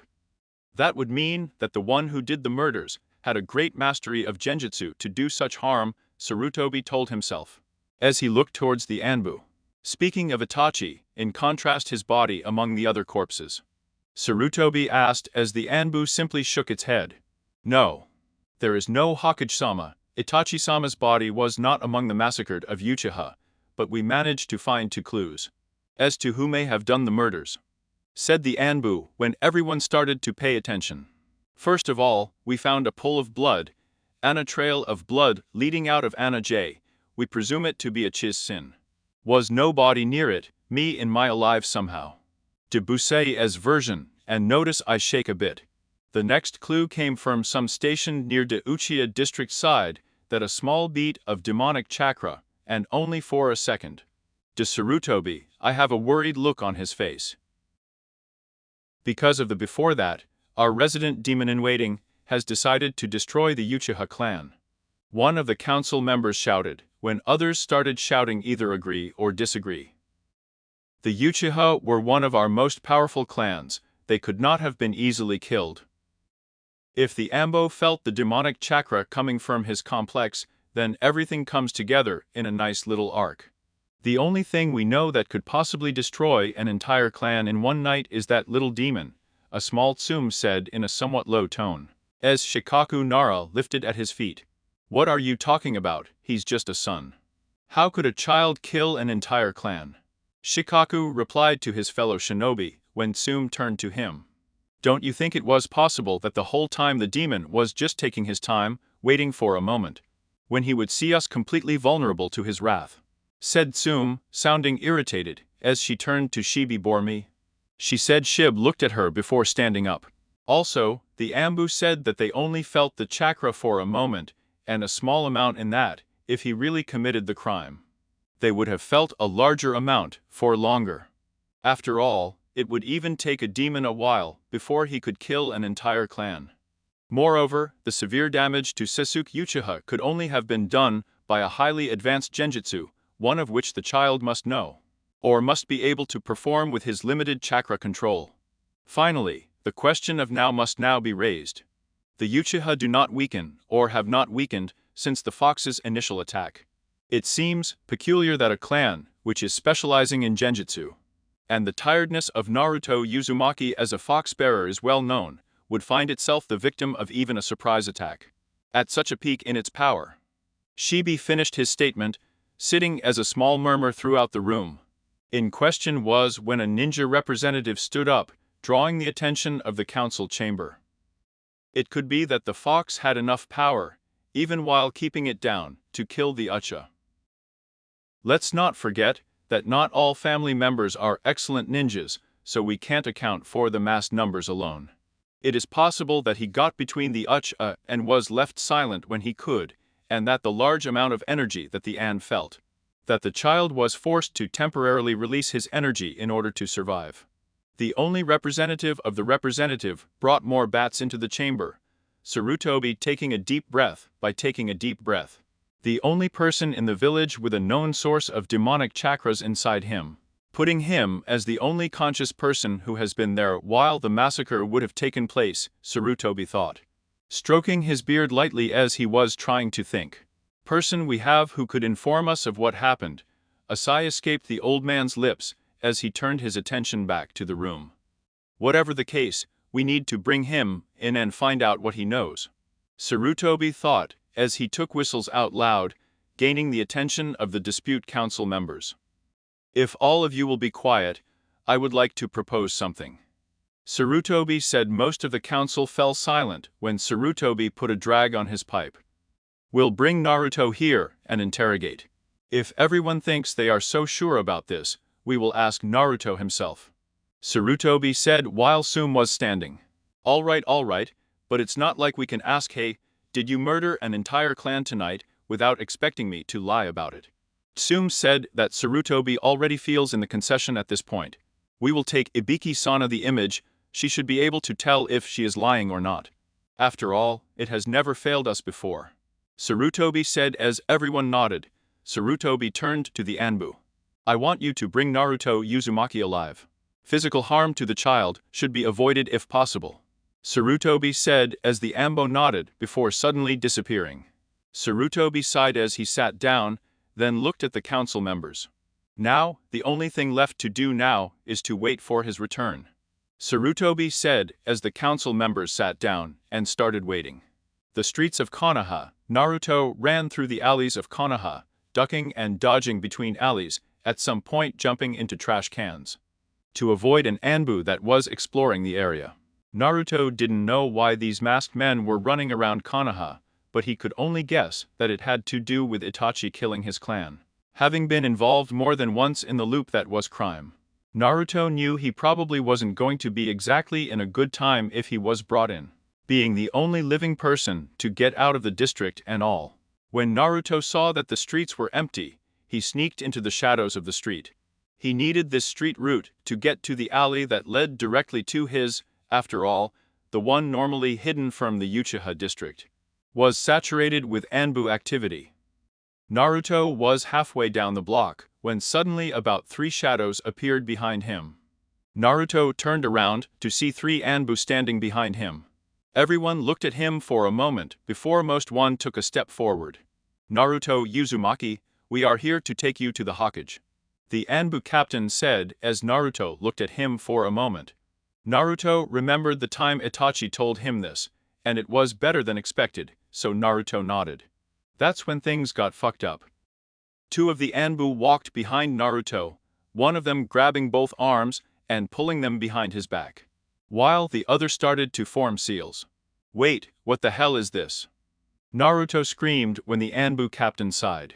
Uzumaki, this is simply a protocol. If you don't resist, we can promise that all this will become easier. The Anbu captain said in that monotone they were best known for, which strangely didn't make Naruto any better. Naruto saw things like this. Old people would get these metal things on their wrists, then they were taken somewhere, and he wouldn't see them for weeks. Naruto wasn't willing to do that to himself, not for long. Naruto bent his knees down, causing the ambu to bend slightly, and then jumped up, banging his head against the ambu's chin.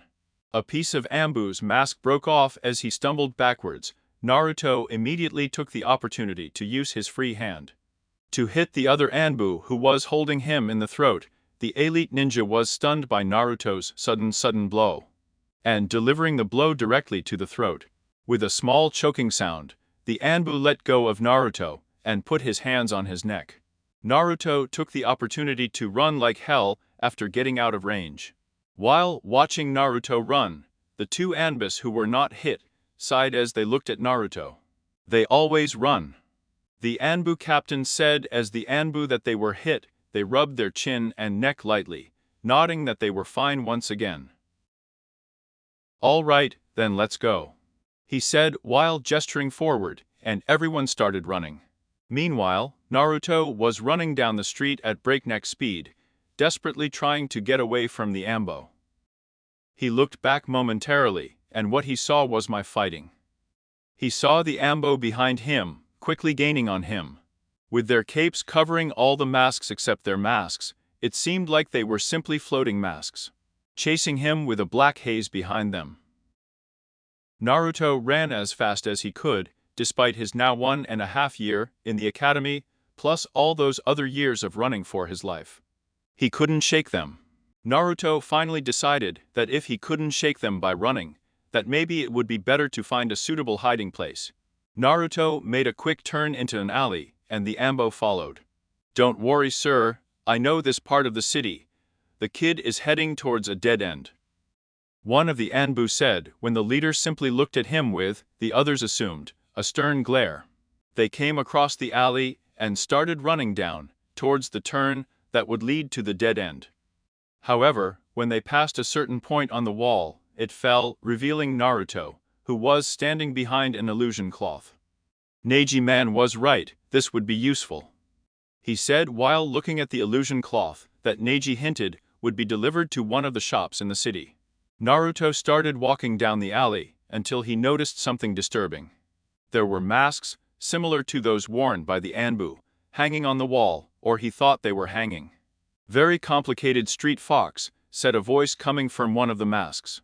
As suddenly the black undercover Anbu began to peel away from the wall. Naruto started freaking out as he looked behind him, to see the Anbu he thought he cheated, disappeared in a plume of smoke. Naruto looked back to see them all standing there. This time, cut back. The apparent leader said that one of the Anbu produced a net of nun wires and threw it towards Naruto. Naruto, however, quickly formed the Rum's seal and began to focus his chakra. "Transform," Naruto said in a tone that was filled with a slight amount of panic. Suddenly, the area around him exploded in a cloud of smoke, and a small sparrow flew out of it, between the holes of the net, and then flew in a plume of smoke again. This time, Naruto came out of the smoke and grabbed onto a window ledge. Then, using some fancy stunts, he placed himself on another window ledge, and continued doing this until he was on the edge of the roof. He got up, and then began to go through the lashes. Meanwhile, the ambo just stood there and looked towards the falling net and the ceiling that Naruto had reached. Suddenly, one of the Anbu growled as he picked up the net or wire. "A jutsu transformation, he's a bit young to have reached that point in the academy," the Anbu turned like one of the other Anbu sighed. "Haven't you heard? Apparently there is a fan club that is mainly made up of the students of this year's third-year academy," said the Anbu, while all the rest of Anbu looked at him. It wouldn't be completely impossible for them to have taught the street a jutsu they had learned, the Anbu said. As the Anbu with the wire net, no one was looking at him. "But why? What would be the point?" he said when the apparent leader took a step forward. "What are you waiting for? They're kids in a club. If there was someone you sought out, or in this case, would you do nothing within your power to make sure they stay ahead of the curve?" The leader said the other Anbu fell down after that. "Also, I wouldn't be surprised if I gave them something in return, but what I'm not sure about," he said as he broke his neck. "All right, no mistakes this time, let's go," the leader shouted when the entire Anbu started jumping towards the roof that Naruto left and restarted his search. Naruto was running from the ceiling to the ceiling. "Thanks to the training I received, it was now possible, although a little difficult, to jump from the ceiling to the ceiling. Naruto looked behind him and could make out the slight outlines of the ambu behind him. Naruto's eyes widened as he started looking for a manhole. "There are no chances this time, I have to go bankrupt," Naruto said out loud as he saw a manhole and jumped into the alley. Freeze. He listened as he looked up to see that the ambu had already reached him. "Oh my god! What the hell are you all?" Naruto screamed as he picked up the lid of the man's hole and threw him at the ambu, who just caught him and threw him to the side. Naruto grimaced as he jumped into the sewers. The An watched as a sweat fell appeared on two of the members' heads. "Do we have to go down in a sewer?" they asked, apparently no one except themselves, as the leader and the other ambu member shook their heads and sighed. "No, we're not. Men," they spread out. The Anbu captain stated firmly. The rest of the squad nodded quickly as they disbanded, each of them jumping in different directions, each hoping to locate the street fox somehow.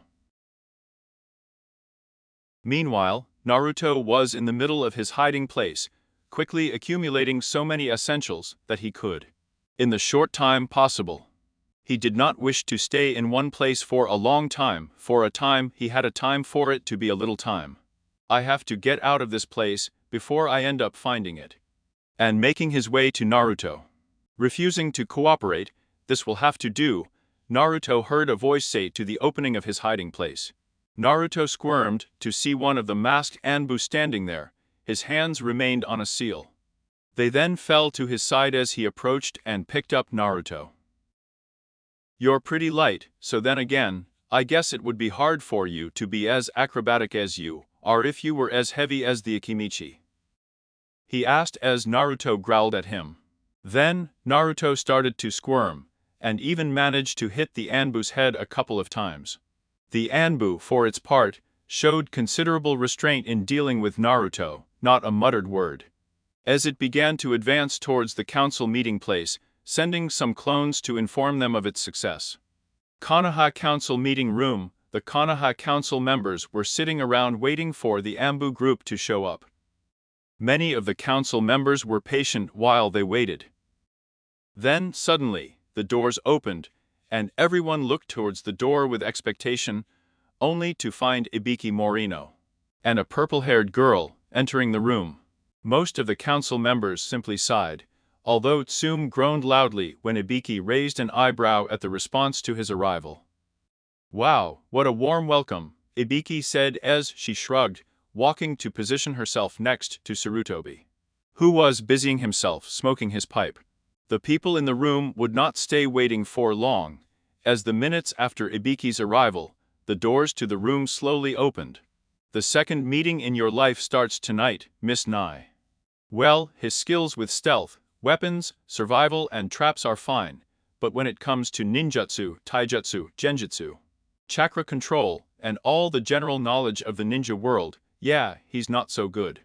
Then he wouldn't become Anbu for a while, Batman. Now, that might not be true. You see, Itachi is a highly respected member of the Konoha ninja community. Even though he's suspected of murder, come on, why would anyone suspect him of killing his entire clan, or even think he could do it? Well, yeah, wouldn't you use Yamato's ghoul eyes? And yes, I am aware that Yamato's name is not actually Yamato, but I thought that on Anbu missions like this, or any other occasion where it is necessary to have some coverage, that Yamato would be used. Also, I always thought that Kiba's father was either dead or a civilian, since we didn't see him during the Konoha invasion. In any case, Kiba would spend more time with his mother during training, and thus would capture her traits to become his. Austin, he was driven crazy by a serial killer who killed his entire clan, chased by the best ninja Konoha has. He just happened to be scared by Yamato's ghoul eyes, and now he's going to be interrogated by a bunch of people he doesn't even know.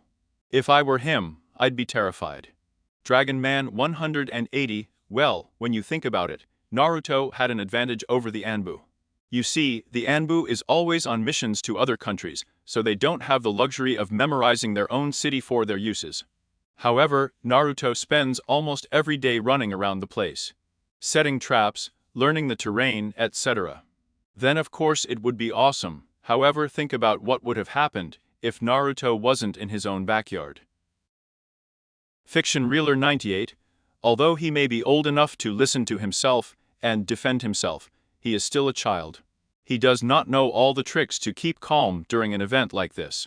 Well, you see, he's still using logic. You see, it is logical to kill a threat before it becomes a major problem, however. It is also logical to know that Naruto in his current state could not kill the entire Uchiha clan even if the demon chakra burst. It was not enough.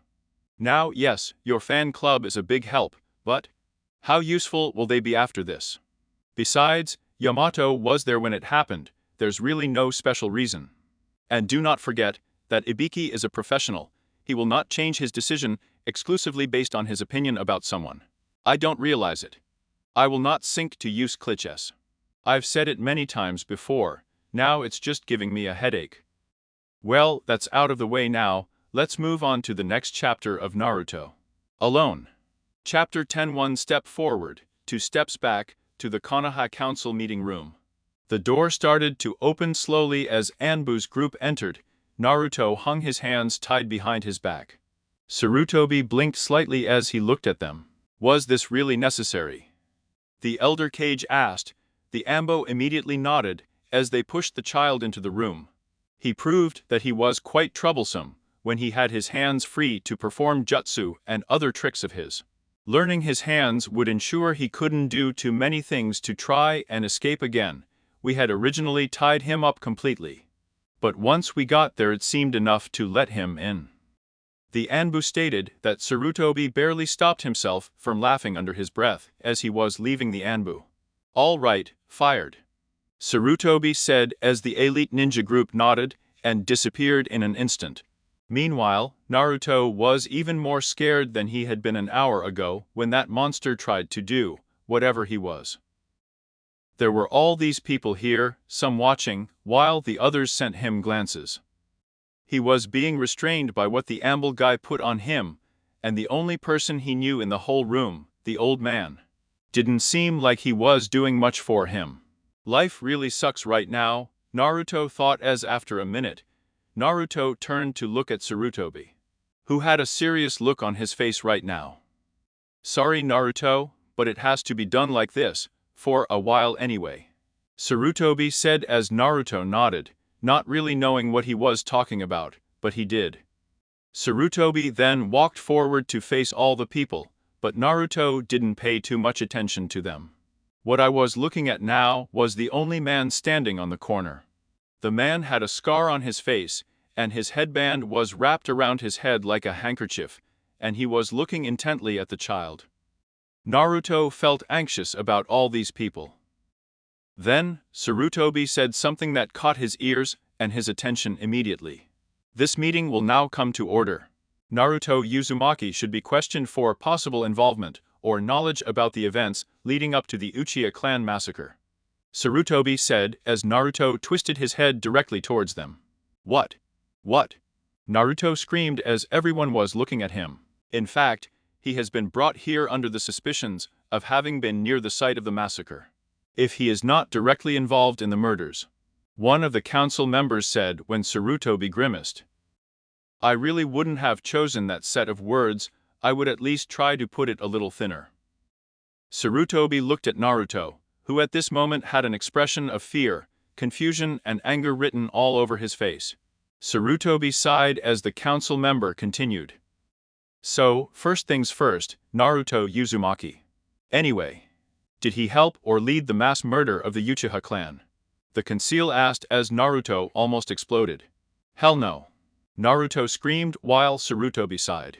Naruto's energetic attitude wouldn't get him out of this one, that's for sure. He was going to have to be a little more discreet. When the murmurs that had erupted among the council subsided, Shibi Aburame stood up. Hokage-sama, would you mind if I presented the case to Uzumaki? Shibi said in a tone-deaf voice while Sarutobi nodded. Naruto Uzumaki, about an hour and a half ago, and the Anbu squad that had been placed around the Uchiha district. After the mysterious murder of one of its members beforehand, the Anbu Sinti Union. Shib started to say as he carefully chose his next set of words.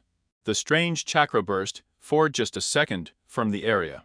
They investigated and found several bodies and an unconscious Sasuke Uchiha on the floor of his house. Shibi said when Naruto almost turned ballistic. I didn't do that, damn it. Naruto screamed as the council kept looking at him. And what, look at me, do I really look like I could kill an entire clan? I mean, come on. I'm a thief, of course, but I'm not a psychopath. Naruto continued, and Vicky carefully watching the boy's body as his eyes narrowed. Well, as far as I can tell, he's not lying. He thought to himself as he looked at him.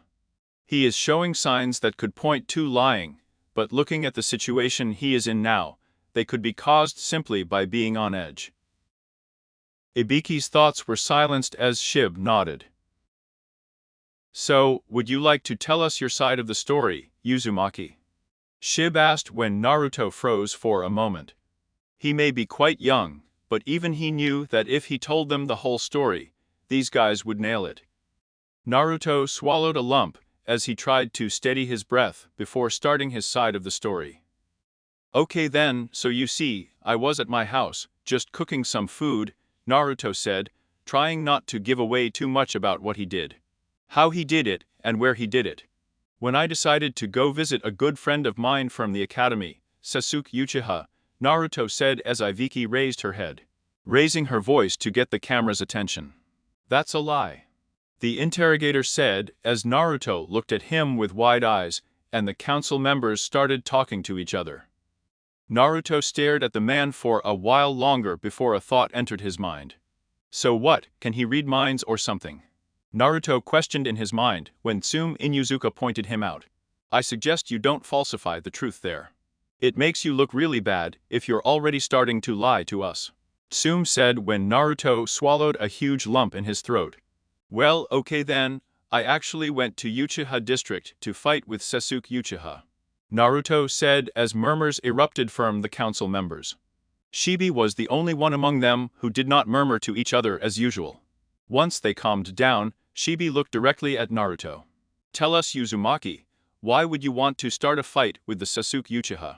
He asked when Naruto teased.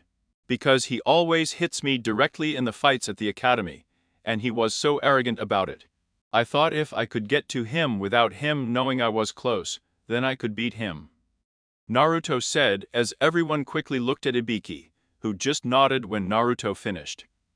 Innocence in the first place. Shuriken, I walked, and I found dead bodies. Naruto said that many council members started whispering. I walked, and before I knew it, I saw someone running out of some house in the complex, so I followed him. I thought it had something to do with.